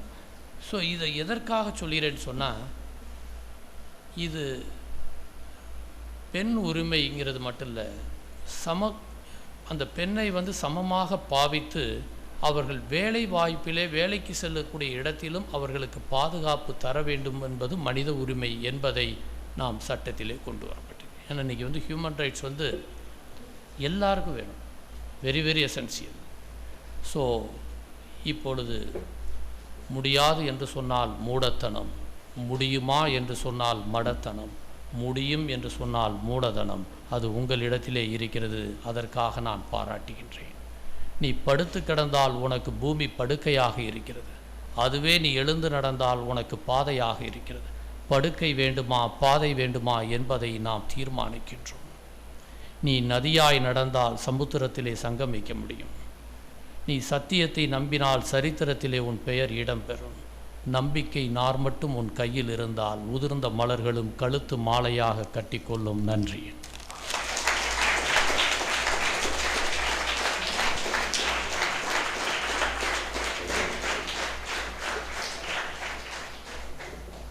Students can raise questions. Sir, என் பேர் தீபக்குமார் சார். நான் கம்யூனிட்டி டெவலப்மெண்ட் ஸ்பெஷலிஸ்டில் ஃபைனல் இயர் பண்ணிக்கிட்டு இருக்கேன். ஸோ நானும் ஒரு உண்மையான ஒரு கேஸ் பற்றி தான் உங்கள்கிட்ட கேட்கணும்னு நினைக்கிறேன் சார். இப்போ ரீசெண்டாக என்னோடய ஸ்கூல் ஃப்ரெண்ட்ஸ் சர்க்கிள் நடந்த ஒரு விஷயம். தீபாவளி அப்போ ஒரு சின்ன ஒரு பிரச்சனையில், ஆக்சுவலாக அவங்க ஏற்கனவே பண்ண ஒரு விஷயந்தான், அவங்க மேலே தப்பு இருக்குது. ஆனால் ஒரு பொய் வழக்கு அவங்க மேலே போட்டிருந்தாங்க. ஆர்ம்ஸ் ஆக்ட் பிரிவில் ஒரு 3 செக்ஷன் கீழே அவங்களுக்கு மேலே வழிப்பறி பண்ணுறதுக்காக நின்றாங்கன்னு சொல்லிட்டு ஒரு ஃபேக் அலிகேஷன் வச்சிட்டாங்க சார். ஸோ இப்போ நாங்கள், என் ஃப்ரெண்டு வந்து ஒரு அட்வொகேட் படிக்கிறதுனால அவர் மூலமாக நாங்கள் வந்து ஹைகோர்ட்டில் நாங்கள் ஹியரிங் போயிருந்தோம். ஸோ இப்போ அவர் பெயில் கிடச்சிருச்சு. அவர் பண்ணாத தப்புக்கு அவர் வந்து இப்போ வந்து கேஸ் அலைஞ்சிக்கிட்டு இருக்காங்க சார்.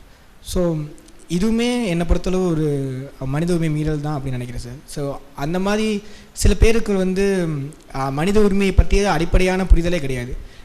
இது மக்களிடையே வந்து நம்ம போய் எப்படி சார் கொண்டு போய் நினைக்கிறீங்க? ஏன்னா எல்லாத்துக்குமே நீங்கள் சொல்கிற மாதிரி இந்த நிலைமை வரது கிடையாது.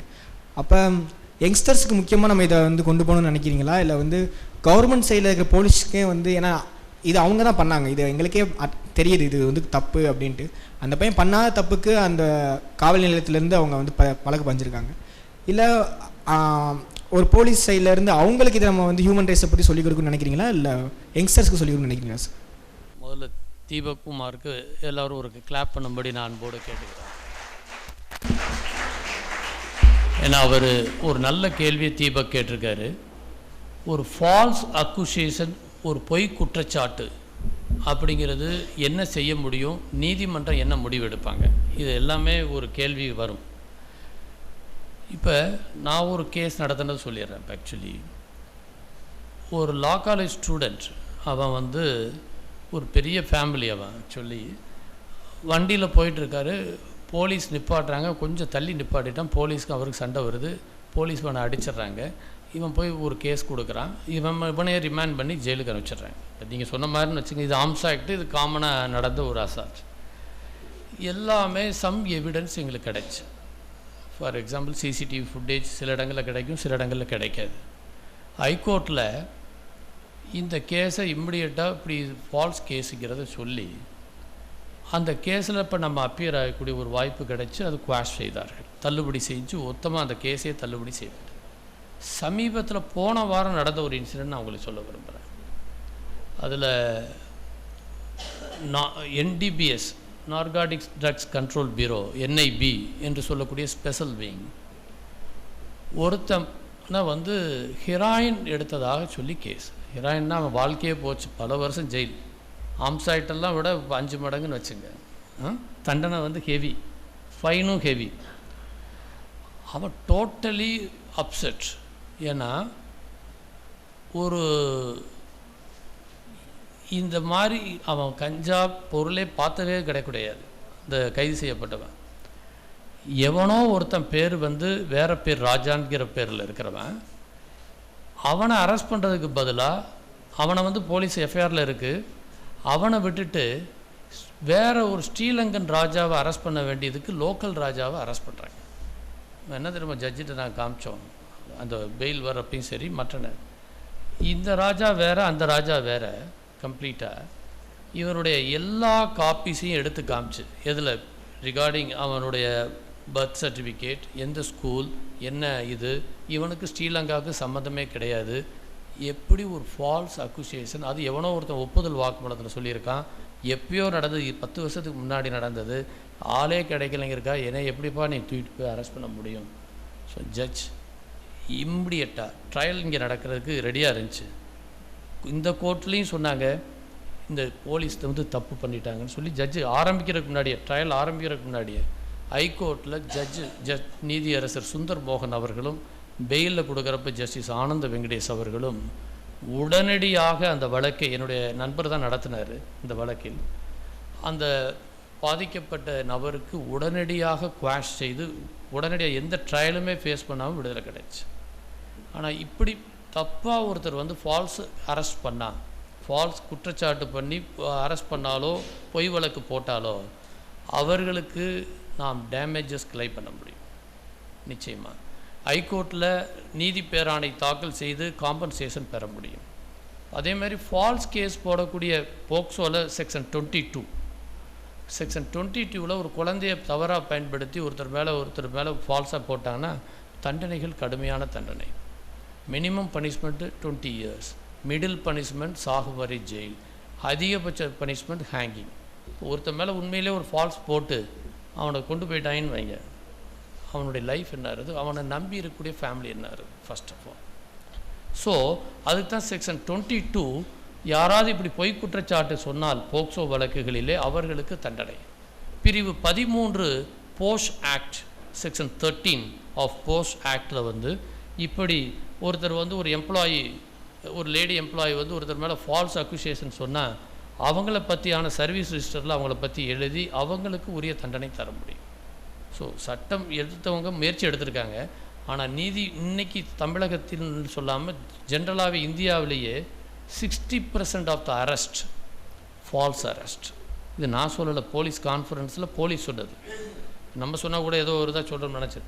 இது சுப்ரீம் கோர்ட் ஜட்ஜ்மெண்ட்லேயே இருக்குது. 40% சென்ட்ரல் பிரிசனில் இருக்கக்கூடிய அந்த இதில் உள்ள ஜெயிலில் இருக்கிறவங்க தேவையில்லாமல் உள்ளே இருக்காங்க.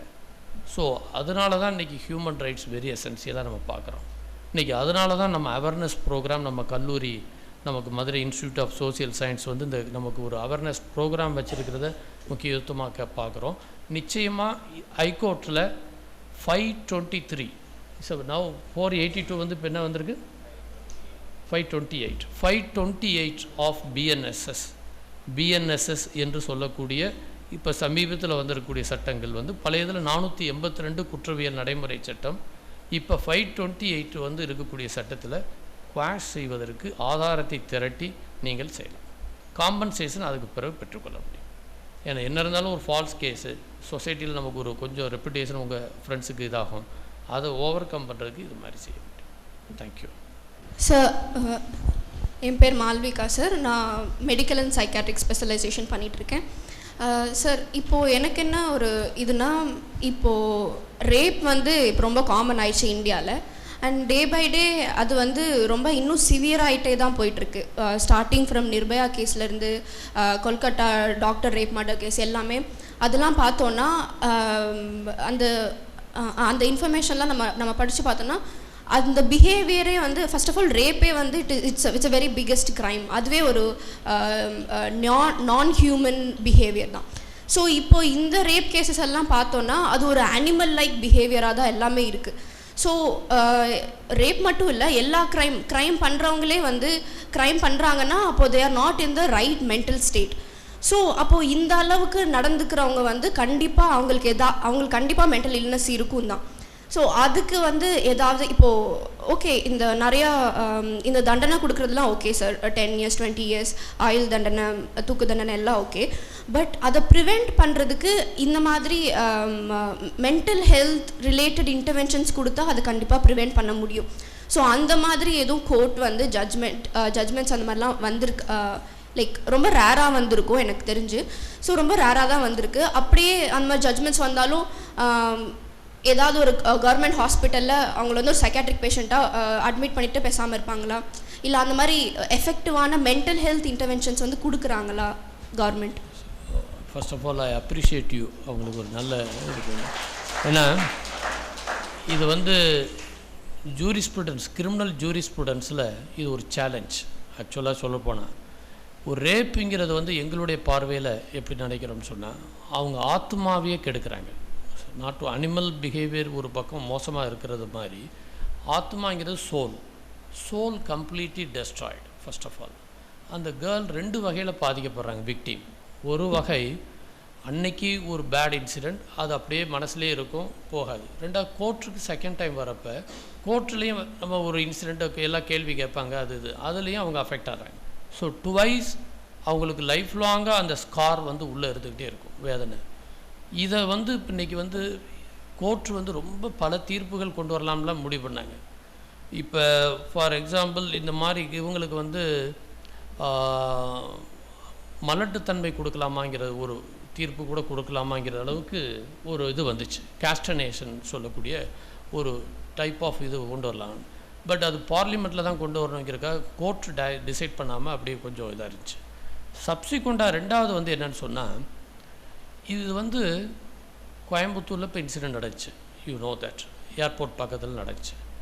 இன்றைக்கி விசாகப்பட்டினத்தில் ஒரு டாக்டரை இது பண்ணி அந்த மக்களே வந்து அந்த இடத்துல போலீஸ் ஆஃபீஸரை அடித்து இது பண்ணி ஒரு பெரிய லெவலில் ஆச்சு. இது வந்து த்ரூ அவுட் இந்தியா முழுவதும் தொடர்ந்து வந்துட்டுருக்கு. எவ்ரி 51 minutes ஒரு ரேப் நடக்குது, every 3 minutes crime against women நடக்குது, every domestic violence every 2 minutes நடக்குது, எவ்ரி 1 hour 40 minutes ஒரு டவுரி டெத் நடக்குது. இதெல்லாம் ஓல்டு ஸ்டாட்டிஸ்டிக்ஸ் நான் சொல்லிகிட்ருக்கேன். இப்போ எத்தனையோ குற்றங்கள், ஒரு நாளைக்கு 5 கஸ்டோடியல் டெத்து நடக்குது பெர் டே. இந்தியாவில் 5 கஸ்டோடியல் டெத் நடந்துட்டுருக்கு பெர் டே. இப்போ நீங்கள் சொல்லக்கூடிய இந்த இதுக்கு வந்து 3 வகையில் நம்ம பார்க்கணும். ஃபஸ்ட்டு வந்து நம்ம சைல்டுஹுட் இட் செல்ஃபே அவங்களுக்கு ஒரு கல்டிவேட் பண்ணணும். என்ன கல்டிவேட்னா, விமன் அவங்களுடைய ஹியூமன் அனாட்டமியை வந்து ஒரு வகுப்பு எடுக்கணும். ஃபர்ஸ்ட் ஆஃப் ஆல் இது வந்து ரொம்ப ரொம்ப எசென்சியல். நம்ம நினைக்கிறோம் ஹியூமன் அனாட்டமி வந்து அவங்களுக்கு தெரியவே இல்லை. ஒரு கேர்ளை பார்க்குறப்ப பார்வையே வேறு மாதிரி இருக்குது. அந்த பார்வையவே அது நமக்கு மீடியா இன்ஃப்ளூயன்ஸ் இருக்குது, சோசியல் மீடியாவினோட இன்ஃப்ளூயன்ஸ் இருக்குது. ஸோ ஃப்ரம் ஃபஸ்ட் ஸ்டாண்டர்ட்லேருந்து அந்த வேல்யூஸுக்கு நமக்கு ஒரு வகுப்பை எடுக்க வேண்டும். ஃபஸ்ட்டு ஹியூமன் ரைட்ஸ் சப்ஜெக்ட் ஒன்று கம்பல்சரியாக வேணும். இது வெரி வெரி இம்பார்ட்டன்ட். நமக்கு வந்து இன்றைக்கி நினைக்கிறோம். தேர்டு வந்து நீதிமன்றத்தில் வந்து இந்த கவுன்சிலிங் வந்து எல்லா இன்ஸ்டிடியூஷன்லேயும் மேண்டேட்டரியாக வைக்கணும்னு சொல்லி நானே ஒரு பிஐஎல் ஃபைல் பண்ணேன் ஹைகோர்ட்டில். ஒரு கவுன்சிலிங் வந்து எல்லா இடங்கள்லையும் வேணும். அது 3 வகையாக வேணும். ஒன்று வந்து எக்ஸாமுக்கு முன்னாடி ஒன்று வேணும், ஆஃப்டர் எக்ஸாம் வேணும், சூசைட் ரேட்டை கண்ட்ரோல் பண்ண. ரெண்டாவது ப்ரீ மேரிட்டல் கவுன்சிலிங் கல்யாணத்துக்கு முன்னாடி வேணும், ஆஃப்டர் மேரேஜுக்கு பிறகு வேணும். Is a compulsory thing. Third thing, லைஃப்பில் எல்லாருக்கும் எந்த நேரத்தில் டிப்ரெஷன் ஆகிறதுக்கு சான்ஸ் இருக்குது. ரெண்டாவது ஒரு சைக்கலாஜிக்கல் ப்ராப்ளத்தில் வரக்கூடிய சூழ்நிலைகளில் எப்படி ஹேண்டில் பண்ணுறது. இந்த 3ஐயும் மையப்படுத்தி நாங்கள் கேட்டோம். கோர்ட் வந்து அதை கன்சிடர் பண்ணுறதுக்கு தமிழ்நாடு அரசு அவங்க கன்சிடர் பண்ணுறோன்னு சொல்லியிருந்தாங்க அந்த கவுண்டரில். பட் ஸ்பெசிஃபிக்காக இப்போ நீங்கள் சொன்னீங்க இல்லையா, இப்போ இந்த மனம் வந்து அவங்க வந்து ஆல்மோஸ்ட் சைக்காட்ரிக் மாதிரி தான் இருப்பான்.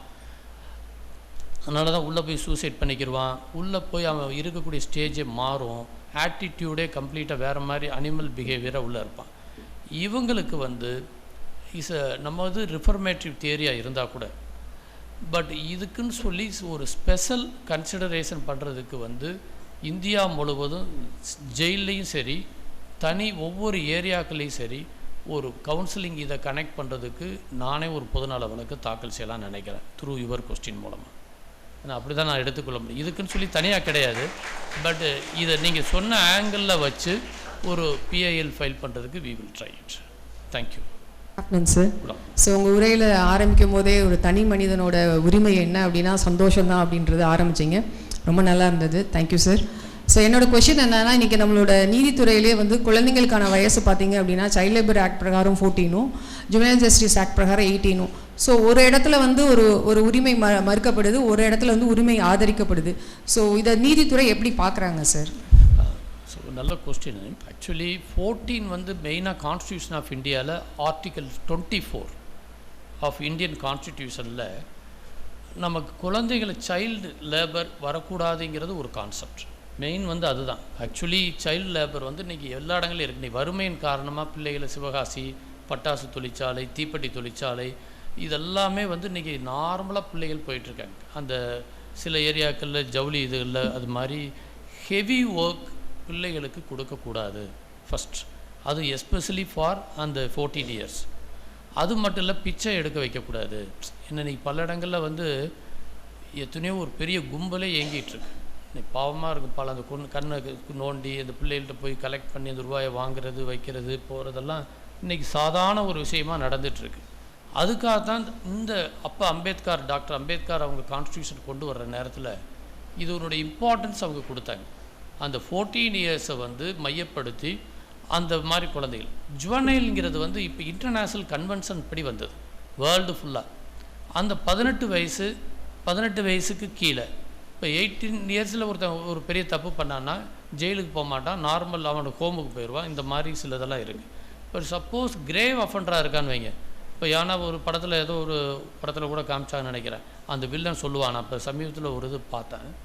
அவன் சொல்லப்போ திமிரு பிடிச்சவனா ஏதோ ஒரு சம்திங் ஒரு படம் நினைக்கிறேன். அதில் அந்த வில்லன் சொல்லுவான், நான் இந்த இளம் சிறார்களை வச்சு எல்லா அயோக்கியத்தனமும் நான் பண்ணுவேன்னு சொல்லுவான். ஏன்னா அவங்கள வந்து பிடிக்காது, போலீஸ் பிடிக்காது, அப்படியே போனாலும் ஹோமுக்கு போயிடுவான், ஆட்டோமேட்டிக்காக வெளியே வந்துடுவாங்க. நான் சொல்கிற இந்த இடத்துல இப்படி இளம் சிறார்களை கெடுக்கக்கூடியவர்களுக்கு உண்மையிலேயே கொலை செய்தவர்களை காட்டிலும் மிகப்பெரிய தண்டனை தர வேண்டும் ஆக்சுவலாக. ஏன்னா அவங்க வந்து ஒரு சமுதாயத்தில் அப்போ தான் ஒரு இன்றைய தலைவர்கள், நாளைய தலைவர்கள் நான் சொல்ல மாட்டேன், இன்றைய தலைவர்கள் தான் என்று சொல்லுவேன். நாளைய தலைவர்னு சொன்னால் அது ஜெனரேஷனல் கேப் ஆயிரும். இன்றைக்கி நம்ம லீடர்ஸ் இருக்கக்கூடிய இளைஞர்கள் அத்தனை பேருமே நீங்கள் எல்லாருமே இன்றைய தலைவர்கள், நான் அப்படி தான் பார்க்கின்றேன். ஸோ அவங்களுக்கு இந்த இன்டர்நேஷ்னல் கன்வென்ஷன் படி வேர்ல்டு முழுவதும் இந்த 18 இயர்ஸை கொண்டு வந்திருக்காங்க. ஸோ அதனால் கான்ஸ்டியூஷன் வந்த நேரம் ஒரு ஸ்டேஜ்.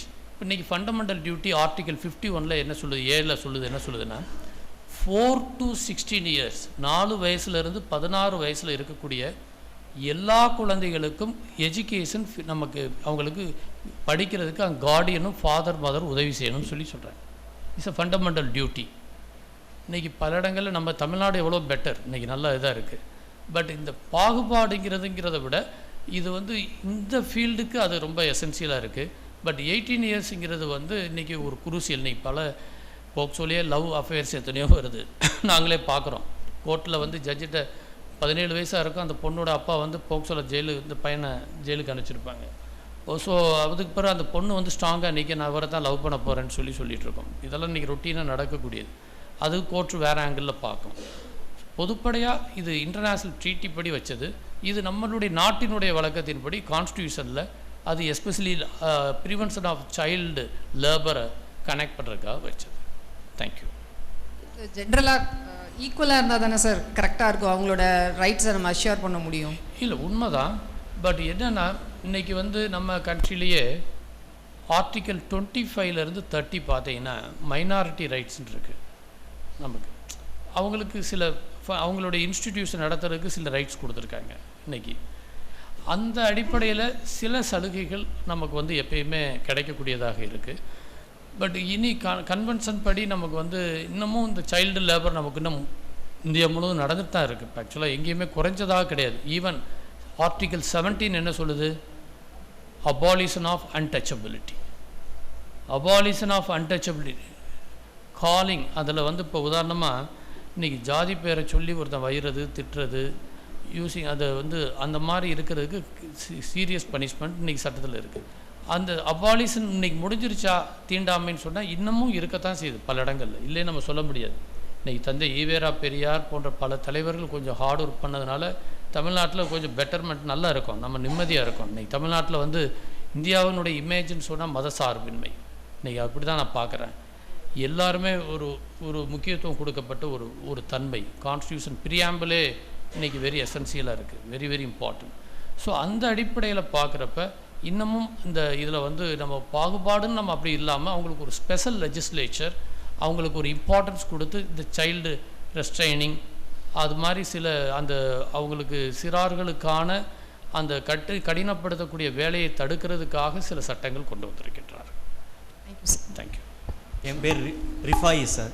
ரிஃபாய் குட். இங்கே போலீஸ் பல்வீர் சிங்னு ஒரு கேஸில் போலீஸ்கார் ஒரு அடிஷனல் எஸ்பி அங்கே ஜட்ஜ்மெண்ட் ஆகி அது சம்மந்தமான ஒரு தெளிவும் குட். அப்புறம் நம்ம ஒரு மெச்சூரான ஒரு மனித உரிமைகளை மதிக்கிற நம்ம நாட்டில் கேபிட்டல் பனிஷ்மெண்ட்டுக்கு நம்ம எதிராக இருக்கணும் பொதுவாக. ஆனால் அதை ஆதரிக்கிற ஒரு நிலைப்பாடு பொதுவாக நம்ம நிலவிக்கிருக்கு. இதை பற்றி நான் உங்களோட பார்வையும் ரிகார்டிங் பல்வீர். சரி, அவருக்கு ஒரு கிளாப் பண்ண முடியாது. முதல் கொஸ்டின் வந்து அந்த ஆஃபீஸருக்கு வந்து அவங்க மேடம் சொன்ன மாதிரி சைக்காட்ரிக்கு அவனுக்கு ஒரு ட்ரீட்மெண்ட்டே கொடுக்கணும்னு நான் நினைக்கிறேன். ஆக்சுவலாக அவன்கிட்ட யாராவது ஒரு தெஃப்ட் கேஸ்ன்னு போயிட்டா பல்ல உடச்சிருவான், கையை போட்டு சாப் பண்ணிடக்கூடிய ஒரு கேரக்டர். தென்காசியில் அந்த மாதிரி ஒரு இது எவனா ஒருத்தன் வந்து இது பண்ணிட்டா எல்லா பல்லையும் ஒரு ஆளுக்கு எடுத்து விட்டார். இப்படி ஒரு ஆளை பார்த்தா ரொம்ப சாஃப்டாக இருப்பான், இவனா இப்படி அப்படிங்கிற மாதிரி நமக்கு தெரியும். அப்படிப்பட்ட அவன் ஒரு ஆள் வந்து ஒரு ஆஃபீஸர் வந்து அடிஷனல் எஸ்பி இந்த மாதிரி பண்ணதுனால போலீஸ் இதில் வந்து மக்களே எல்லோரும் சேர்ந்து வயலேஷன் ஆஃப் ஹியூமன் ரைட்ஸ்னு சொல்லி எஸ்ஹெச்ஆர்சி வந்து நடவடிக்கை எடுத்தாங்க. அது ஒரு பெரிய இஷ்யூ ஆச்சு. இப்போ ஹைகோர்ட்டில் வந்து ஒரு ஸ்டே கிடச்சிச்சு அவருக்கு. இப்போ ஆக்சுவலாக அவருக்கு ஃபேவராக ஒரு சின்ன ஸ்டே கிடச்சிருக்கு. பட் அது நிற்காது, ஜென்ரலாக நீ அது போகிறப்ப மாறிடும். பொதுவாக வந்து ஆஃபீஸர்ஸ் வந்து ஒரு உள்ளே நுழையிறப்பே போலீஸ் ஸ்டேஷனுக்குள்ளே வரப்பே பயப்படுறாங்க இன்றைக்கி மக்கள். ஒரு ஜென்ரலான ஒரு ஃபியர் உண்டு.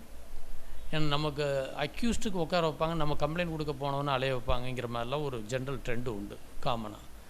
பட் பொதுவாக என்னென்னா நல்ல போலீஸ் ஆஃபீஸர்ஸ் எத்தனையோ பேர் இருக்காங்க. நான் என்னுடைய லைஃப்லேயே பார்த்துருக்கேன்.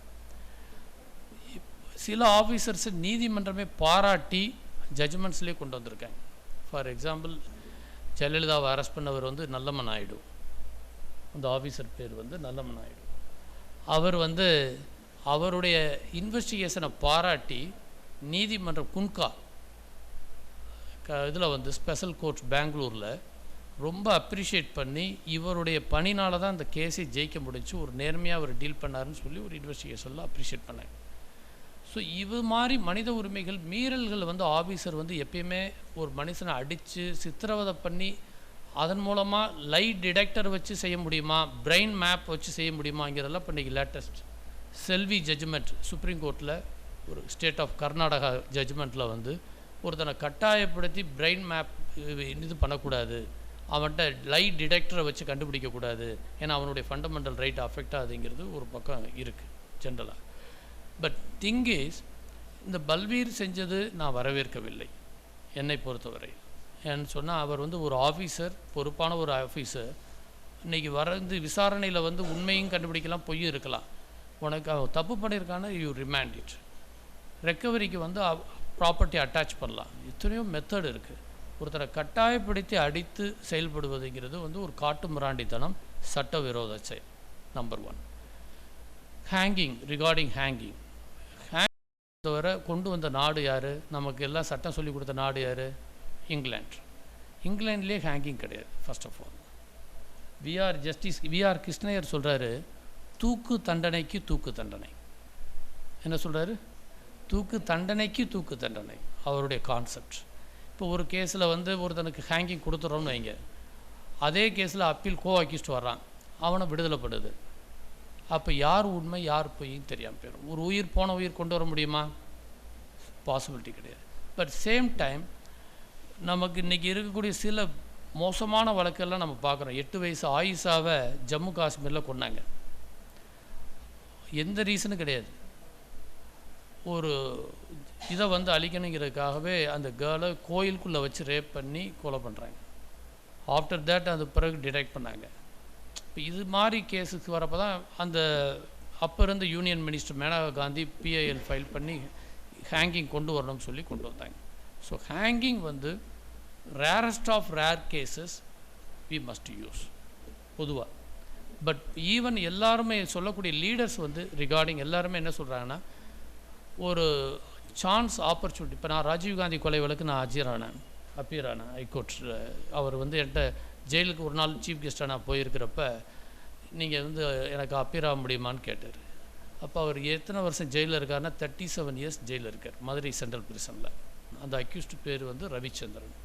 அந்த ரவிச்சந்திரன் ஜெயிலில் இருந்து உள்ளேருந்து வெளியே வரப்போ என்னை மட்டும் கேட்டார். அப்போ அவருக்கு தூக்கு தண்டனை போட்டு ஹேங்கிங்கை வந்து ஆல்டர் பண்ணி லைஃப் இம்ப்ரிசன்மெண்ட் அந்த கேஸில் அவருக்கு வந்துச்சு. அந்த வழக்கில் அவர் வந்து இப்போ வெளியே வந்து 6 கான்ஸ்டியூஷன் புக்கு வெளியிட்டிருக்கார். ஜெயிலில் 2 கான்ஸ்டியூஷன் புக்கு வெளியிட்டிருக்கார். ஸோ எல்லாருக்கும் ஒரு கடந்த வாழ்க்கை உண்டு, எல்லாருக்கும் ஒரு எதிர்காலம் உண்டு. Okay, Valmiki, you heard about Valmiki? Is a Kambaramayanam அவர் எழுதியிருக்கார். He is a dacoit. அவருடைய முதல்ல இருந்தது. அதுக்காக அவரை முத்திரை பண்ணி நம்ம டோட்டல் சினாரியோவை கொண்டு வரணும்.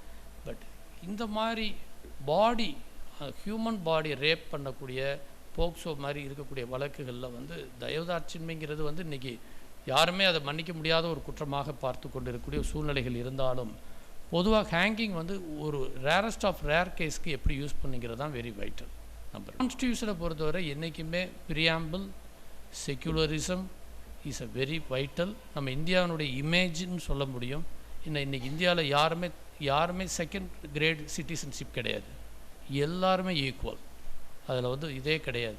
ஏன்னா நம்மளுடைய கண்ட்ரியினுடைய இமேஜே இன்றைக்கி வேர்ல்டில் பெருமைன்னு சொன்னால் இன்றைக்கி Nelson Mandela, Abraham Lincoln, Martin Luther king, இன்றைக்கி பெரிய பெஞ்சமின் ஃப்ராங்க்லின், டாப் பீப்புள்ஸ் வேர்ல்டே இந்தியாவுக்கு சல்யூட் அடிக்குதுன்னா நம்மளுடைய கான்ஸ்டிடியூஷன், ஒரு பிரியாம்பிள். அதனால தான் இன்றைக்கி அந்த எல்லாரையுமே ஒரு ஒரு ஒரு ஒருமித்தமாக பார்க்கக்கூடிய அந்த சகோதரத்துவம், அது நம்ம கண்ட்ரியினுடைய இமேஜ் ஆல்வேஸ். நம்ம போன வாரம் கம்பன் விழாவுக்கு நீதியரசரை நான் கூப்பிட்டு போயிருந்தோம். கம்பன் விழாவில் சாலமன் பாப்பியா எல்லா லீடர்ஸ் இருந்தாங்க. அன்றைக்கி அவர் பேச ஆரம்பிக்கிறப்பே கம்பனுடைய ஆசையே சகோதரத்துவம். என்ன நால்வரோடு ஐவரானோம், ஐவரோடு அறுவரானோம், அறுவரோடு எழுவரானோம். யார் அஞ்சாவது ஆள்? யார்? குகன் யார்? அவன் வந்து ஒரு சாதாரண வேடகுலத்தை சார்ந்த ஒருவர். அடுத்து அனுமன ஒருத்தனை சகோதரனமாக கொண்டு வருவார். ஸோ எல்லாரும் ஆல் அதுதான் ஃபெட்டர்னிட்டி. ஃபெட்டர்னிட்டிங்கிறது வந்து நமக்கு ஒரு இது வரப்போ எல்லாரும் ஒற்றுமையாக செயல்படுவது. Thank you very much. வணக்கம் சார், என்னுடைய பேர் வந்து வஷிஷ். எனக்கு இருக்க ஒரு 2 கேள்வி சார். முதல் கேள்வி என்னென்னா, சட்டங்கள் வந்து மக்களுக்கானது, மக்களுக்கு தான் சட்டமே படைக்கப்பட்டது. ஆனால் சட்டங்கள் வந்து எப்படி இருக்குன்னா, மக்கள் வந்து எளிதாக புரிந்துக்கிற ஒரு தன்மையிலே இல்லை. ஏன் சட்ட வல்லுநர்கள் தான் அதை படித்து புரிஞ்சுக்கணும், அந்த ஒரு நிலையில் சட்டங்கள் ஏற்றப்படுதா, இல்லை மக்களுக்கு எளிதாக புரியக்கூடாதுன்றக்காக சட்டம் ஏற்றப்படுதான்னு எனக்கு தெரியல. முதல் ஒன்று. இரண்டாவது கேள்வி என்னென்னா, வேலியே பயிரை மேய்ந்தது போலன்னு சொல்லுவாங்க. இங்கே வேலி தான் பயிரை மேய்ச்சிட்ருக்கு. இப்போது இதை நான் என்ன பார்க்குறேன்னா, இது ஒரு அதிகார துஷ்பிரயோகமாக நான் பார்க்குறேன். உங்கள் கண்ணோட்டம் என்ன சார்? இது 2. உங்கள் பேர் சார்? வஷிஷ். வஷிஷ்க்கு ஒரு கிளாப் பண்ணும்படி நான் கூட கேட்டிருக்கேன். ஒரு 2 நல்ல கொஸ்டின் கேட்டிருக்கீங்க. ஃபஸ்ட்டு வந்து நீங்கள் முதல் கேள்வி வந்து ரிகார்டிங் இப்போ என்ன செய்கிறோம்னா, பைலிங்குவலாக ஒரு பக்கம் இங்கிலீஷ் ஒரு பக்கம் தமிழ் ரெகுலராக இப்போ நாங்களே கிட்டத்தட்ட ஒரு ஏராளமான நூல்கள் வெளியிட்ருக்கோம். இன்றைக்கி சட்டம் வந்து மக்களுக்கு எளிமையாக போய் சேரணுங்கிறது உங்களுடைய கருத்தை நான் ஏற்றுக்கிறேன். அது மக்களுக்காகத்தான் the object and the intention of the legislature is very essential. எப்பயுமே ஒரு சட்டம்ங்கிறது வந்து என்ன குறிக்கோளுக்காக கொண்டு வரப்பட்டது. இப்போ மனித உரிமை சட்டம்னா வாட் இஸ் த இது 1948, 1966, அதுக்கு அடுத்தது 1993, இது எல்லாத்துலேயும் என்ன மாதிரிலாம் வரணுங்கிறதுக்கு ஒரு ஆப்ஜெக்ட் வச்சுருந்தாங்க. இதனுடைய இது வியன்னா கான்ஃபரன்ஸ், இப்படி சோமனி கான்ஃபரன்ஸ் எல்லாம் வச்சு கலெக்ட் பண்ணக்கூடிய ஒரு இது. அதில் இப்போ உதாரணமாக போக்சோன்ஸோட என்ன ஃப்ரெண்ட்லி கோர்ட், இப்போ உதாரணமாக வந்து அங்கே இருக்கக்கூடிய போனோகிராஃபியை ஸ்டோரேஜ் பண்ணக்கூடாது, ப்ராஸ்டியூஷன் சைல்டு ப்ராஸ்டியூஷன் நடத்தக்கூடாது, இது மாதிரி வரக்கூடியதுக்கு ஒரு ஆப்ஜெக்ட். அந்த குழந்தைகளை ஈக்குவலாக ட்ரீட் பண்ணி எப்படி செய்யணுங்கிறது. இப்படி பல சட்டங்கள் வந்து ஏற்றக்கூடியவங்களுக்கே புரியாத அளவுக்கு தான் ஏற்றிகிட்டு இருக்காங்க. அது மாற்ற வேண்டும் என்பது உங்கள் கருத்தை நான் என்டாஸ்ட். ஃபர்ஸ்ட் ஆஃப் ஆல் நம்பர் 2 வந்து வேலியே பயிரை மேய்ஞ்சதுக்கு நானே ஒரு கேஸ் நடத்தினேன். ஆக்சுவலி அது என்ன கேஸுன்னு சொன்னால், ஒரு கேர்ள் ஸ்டூடெண்ட் அவள் வீட்டுக்கு வர இது முடிச்சுட்டு ஹாஸ்டலுக்கு போயிட்டு அவங்க அப்பா ஃபுல்லாக போதையில் தண்ணியில் இருக்கார். அந்த பொண்ணை வந்து ரேப் பண்ண வந்து முயற்சி எடுக்கிறாரு. அந்த கத்தியை எடுத்து அப்பா வயிற்றில் குத்தி கொண்டுறா. ஸ்டேஷனில் போய் சரண்டர். இந்த கேஸு வந்துச்சு. இந்த கேஸில் வந்து நீதிமன்றத்தில் நாங்கள் சொன்னதே குவாஷ் செஞ்சோம். அதாவது டைரெக்டாக வந்து இந்த வழக்கை வந்து ட்ரையல் நடத்தாமல் instead of trial we approach honourable high court by way of quash petition. அதில் வந்து நம்ம நீதிமன்றத்துக்கு போகப்போ நீதிமன்றத்தில் 3 வாதங்கள் வைக்கப்பட்டது. ஒன்று, காந்தியடிகள் சொல்லியிருக்காரு நகங்களை ஆயுதமாக பயன்படுத்தலாம் ஃபஸ்ட். ஸோ இது வந்து யார் கார்டியன் அந்த பொண்ணுக்கு? அப்போ அவர் யார்? வேலி. வேலி என்ன செஞ்சிச்சு? பயிரை மேயறதுக்கு ட்ரை பண்ணிச்சு. ஸோ அதனால் அந்த பொண்ணு கொண்டுருச்சு. Second point. தேர்ட் பாயிண்ட், கத்தி நான் கொண்டு போல, அங்கே பழம் கட் பண்ணுறதுக்காக வைக்கப்பட்ட கத்தி. So right of self defence is also a 100 of Indian penal code. அதில் வந்து எக்ஸம்ஷன் ஃப்ரம் தி மர்டர் அப்படின்னு சொல்லி அந்த கேஸில் முடிஞ்சிச்சு. ஸோ வேலையே பயிரை மேயக்கூடிய பல சம்பவங்கள் தொடர்ந்து நடந்துட்டு தான் இருக்குது. திருடனாய் பார்த்து திருந்தாவிட்டால் எஸ் வெரி வெரி எசென்சியல் அதுதான். So I appreciate you. Thank you sir. என்னோடய பேர் பசுபதி. என்னோடய கேள்வி என்னென்னா, இப்போ தமிழ்நாட்டில் பார்த்தீங்கன்னா ஹியூமன் ரைட்ஸ்க்காக சில என்ஜிஓஸ் வந்து ஒர்க் பண்ணிக்கிட்டு இருக்காங்க. இப்போ கடந்த சில வருஷங்களாக பார்த்தீங்கன்னா அந்த என்ஜிஓஸ் வந்து சரிவர இயங்க விட மாட்டாங்க. அவங்களுக்கு வர ஃபண்டையும் ஸ்டாப் பண்ணி க்ளோஸ் பண்ணுறாங்க. இதில் வந்து உங்களுடைய கருத்தில் உங்களுடைய பார்வை என்னவா சார் இருக்குது?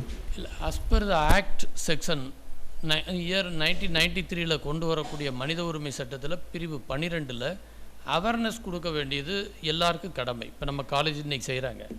இது மாதிரி இப்போ என்ஜிஓக்கள் நடத்துகிறதுல தப்பே கிடையாது.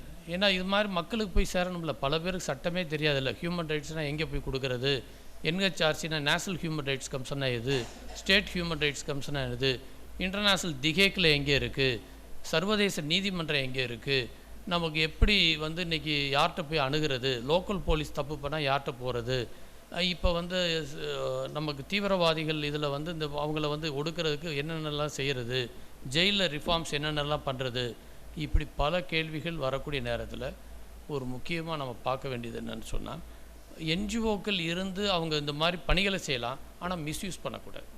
எப்படின்னு ஒரு சின்ன உதாரணம் சொல்கிறேன். என்ஜிஓக்கள் இப்போ நடத்துகிறாங்க, மனித உரிமைன்னு சொல்லி ஒரு அமைப்பு நடத்துதுன்னு சொன்னால், அவங்க வந்து ஒரு என்ஜிஓ, நான் கவர்மெண்டல் ஆர்கனைசேஷன், தட்ஸ் ஆல். சரிதானே? ஒரு தொண்டு நிறுவனம்னு வைங்களேன், அவ்வளோதான், தட்ஸ் ஆல். சிம்பிளாக சொன்னால் அவ்வளோதான். அதுலேயே ஒருத்தர் சிலர் என்ன செஞ்சிடறாங்கன்னா, அந்த வண்டியில் சைரனை போட்டு ஒரு பெரிய இது மாதிரி ஃபோக்கஸ் பண்ணி போகிறது இருக்கே, அது வந்து தப்பு. ஏன்னா அது வந்து மிஸ்யூஸ் த பவர். அப்படி தான் நான் பார்க்குறேன். அது செய்யக்கூடாது. நான் மனித உரிமை வச்சுருக்கேன்னு அந்த தெருவில் எல்லாத்தையும் போய் மிரட்டுறது, அது செய்யக்கூடாது ஆக்சுவலி. பட் வேண்டும், ஆனால் அவர்களே நியாயமாக நடக்க வேண்டும். தேங்க்யூ.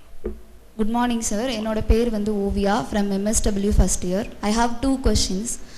ஃபஸ்ட்டு கொஷின் வந்து என்னென்னா, India is a democracy country.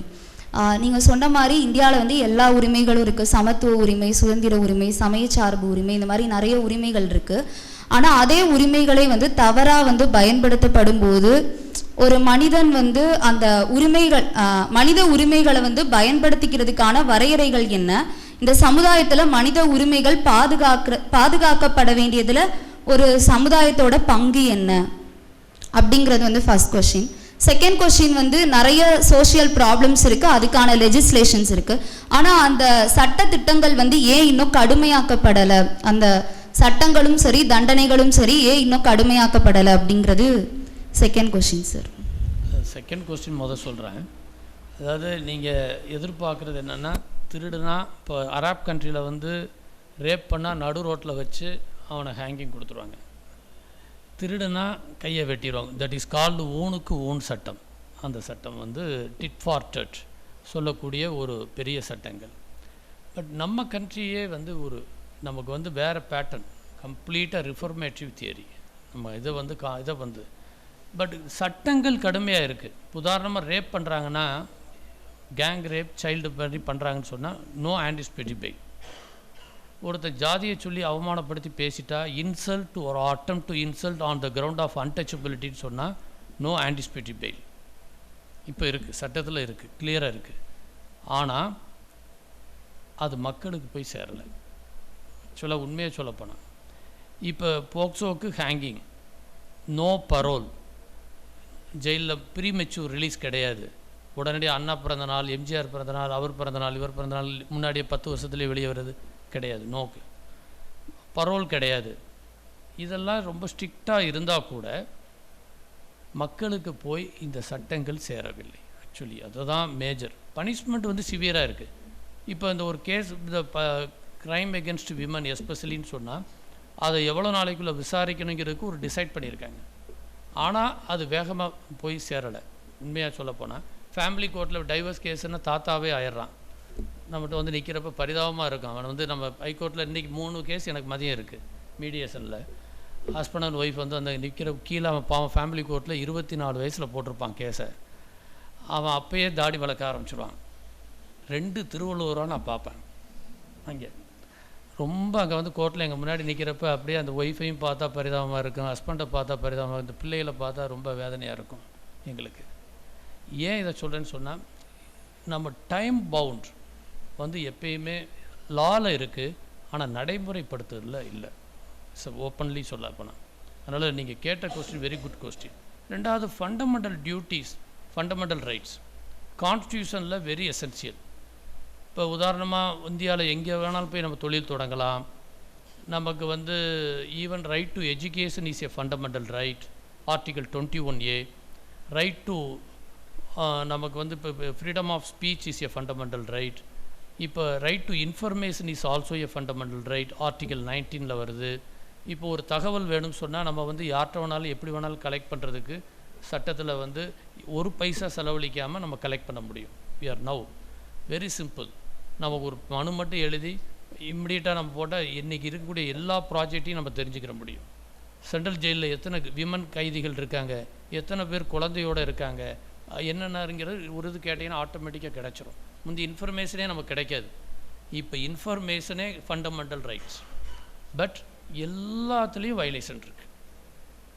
எதுலேயுமே ஒழுங்காக நடக்கிறது கிடையாது, 2 சைட்லேயுமே. இப்போ ஒருத்தர் ரைட் டு எஜுகேஷன் இருக்கிறது பெஸ்ட்டு. இந்தியாவில் வந்து கிடைச்ச ஒரு வரப்பிரசாதம். ஒரு சாதாரண ரிக்ஷா தொழிலாளி பிள்ளை வந்து இன்றைக்கி டிவி ஸ்கூல்லையோ மகாத்மாலேயோ படிக்க முடியுமா? நான் கேட்குறேன். Actually only because of right to education act இன்றைக்கி அந்த வாய்ப்பு கிடைக்கிது. உண்மையை சொல்ல போனேன். ரைட் டு இன்ஃபர்மேஷன் 2 சைடு இருக்குது. ஒரு கேஸ் உங்களுக்கு சொன்னால் நீங்கள் ஆச்சரியப்படுவீங்க.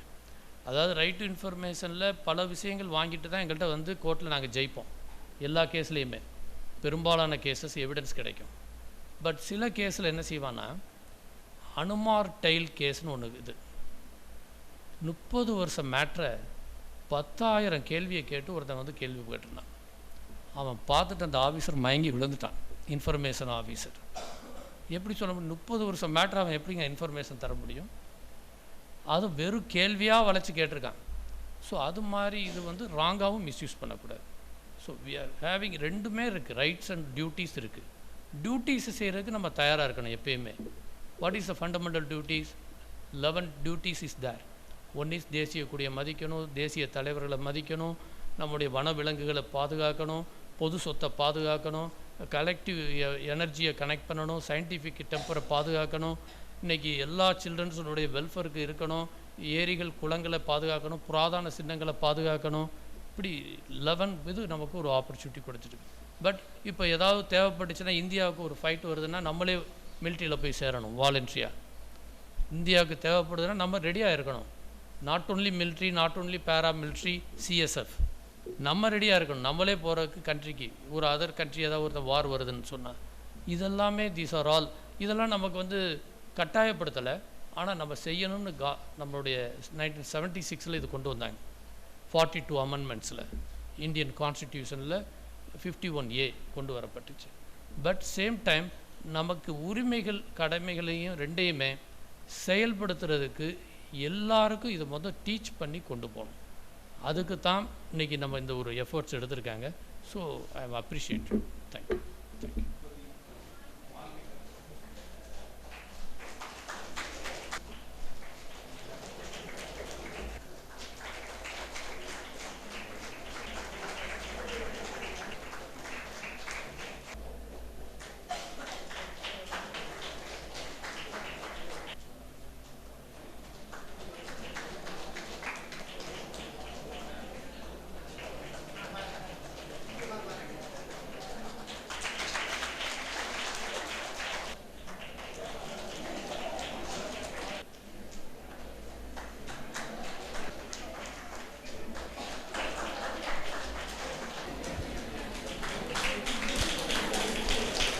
மனித உரிமைகளின் முக்கிய அங்கங்களை தலைவர்கள் மற்றும் சட்டங்களின் வழி மிக எளிமையாகவும் சிறப்பாகவும் எடுத்து கூறிய சிறப்பு விருந்தினர் வழக்கறிஞர் கே. சாமிதுரை அவர்களுக்கு நன்றி. அடக்குமுறையை உடைக்கும் முதல் ஆயுதம் மனித உரிமை விழிப்புணர்வே. அத்தகைய நிகழ்வின் இறுதி முகமாய் நன்றியுரை வழங்க எங்கள் கல்லூரியின் சமூக பணித்துறை பேராசிரியர் முனைவர் எம். நிஷாந்த் அவர்களை அழைக்கிறோம்.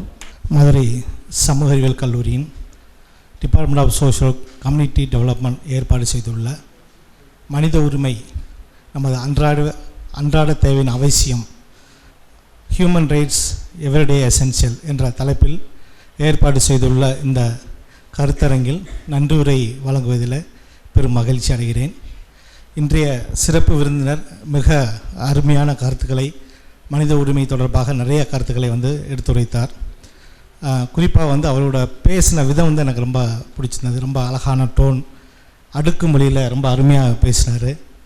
நிறையா கவிதைகள், நிறையா மேலே ஒரு லாயராக இவ்வளோ ஒரு கவிஞர் மாதிரி நிறைய கவிதைகளை எடுத்து சொன்னார். ரொம்ப உற்சாகமாக இருந்தது. அவர் சொன்ன கவிதைகள் எல்லாமே ரொம்ப மோட்டிவேஷனாக இருந்தது. இந்த கருத்தரங்களோட நோக்கம் நிறைவேறிடுச்சு. ஏன்னா இவர் ஃபஸ்ட்டு ஆரம்பத்தில் யூடிஹெச்ஆர் பற்றி சொன்னார். அதாவது universal declaration of human rights. அதாவது 1948 இதே டிசம்பர் 10 அன்று கிட்டத்தட்ட ஐக்கிய நாடுகள் சபையோடைய கிட்டத்தட்ட ஒரு 58 உறுப்பு நாடுகள் சேர்ந்து பன்னாட்டு மனித உரிமை பிரகடனத்தை ஏற்படுத்தினாங்க. எப்போ அந்த நாள் ஏற்படுத்தினா அந்த நாள் இந்த நாள் வரைக்கும் ஒவ்வொரு வருடமும் இந்த டிசம்பர் 10 ஹியூமன் ரைட்ஸ் டேவாக இன்டர்நேஷ்னல் லெவலில் செலிப்ரேட் பண்ணிகிட்டு இருக்காங்க. ஸோ அதை தொடர்ந்து ஒவ்வொரு வருடமும் நம்ம கல்லூரியில் இந்த December 10 human day celebrations, human rights day celebration நம்ம பண்ணிகிட்ருக்கோம். இந்த ஆண்டு ரொம்ப சிறப்பாக இருந்துச்சு. அதுபோக ஹியூமன் ரைட்ஸ் அப்படின்னா என்னன்றது நிறையா பேர்களுக்கு ஒரு புரியாத ஒரு புதிராக இருந்தது. அதை வந்து ஃபண்டமெண்டல் ரைட்ஸ் தான் ஹியூமன் ரைட்ஸ்.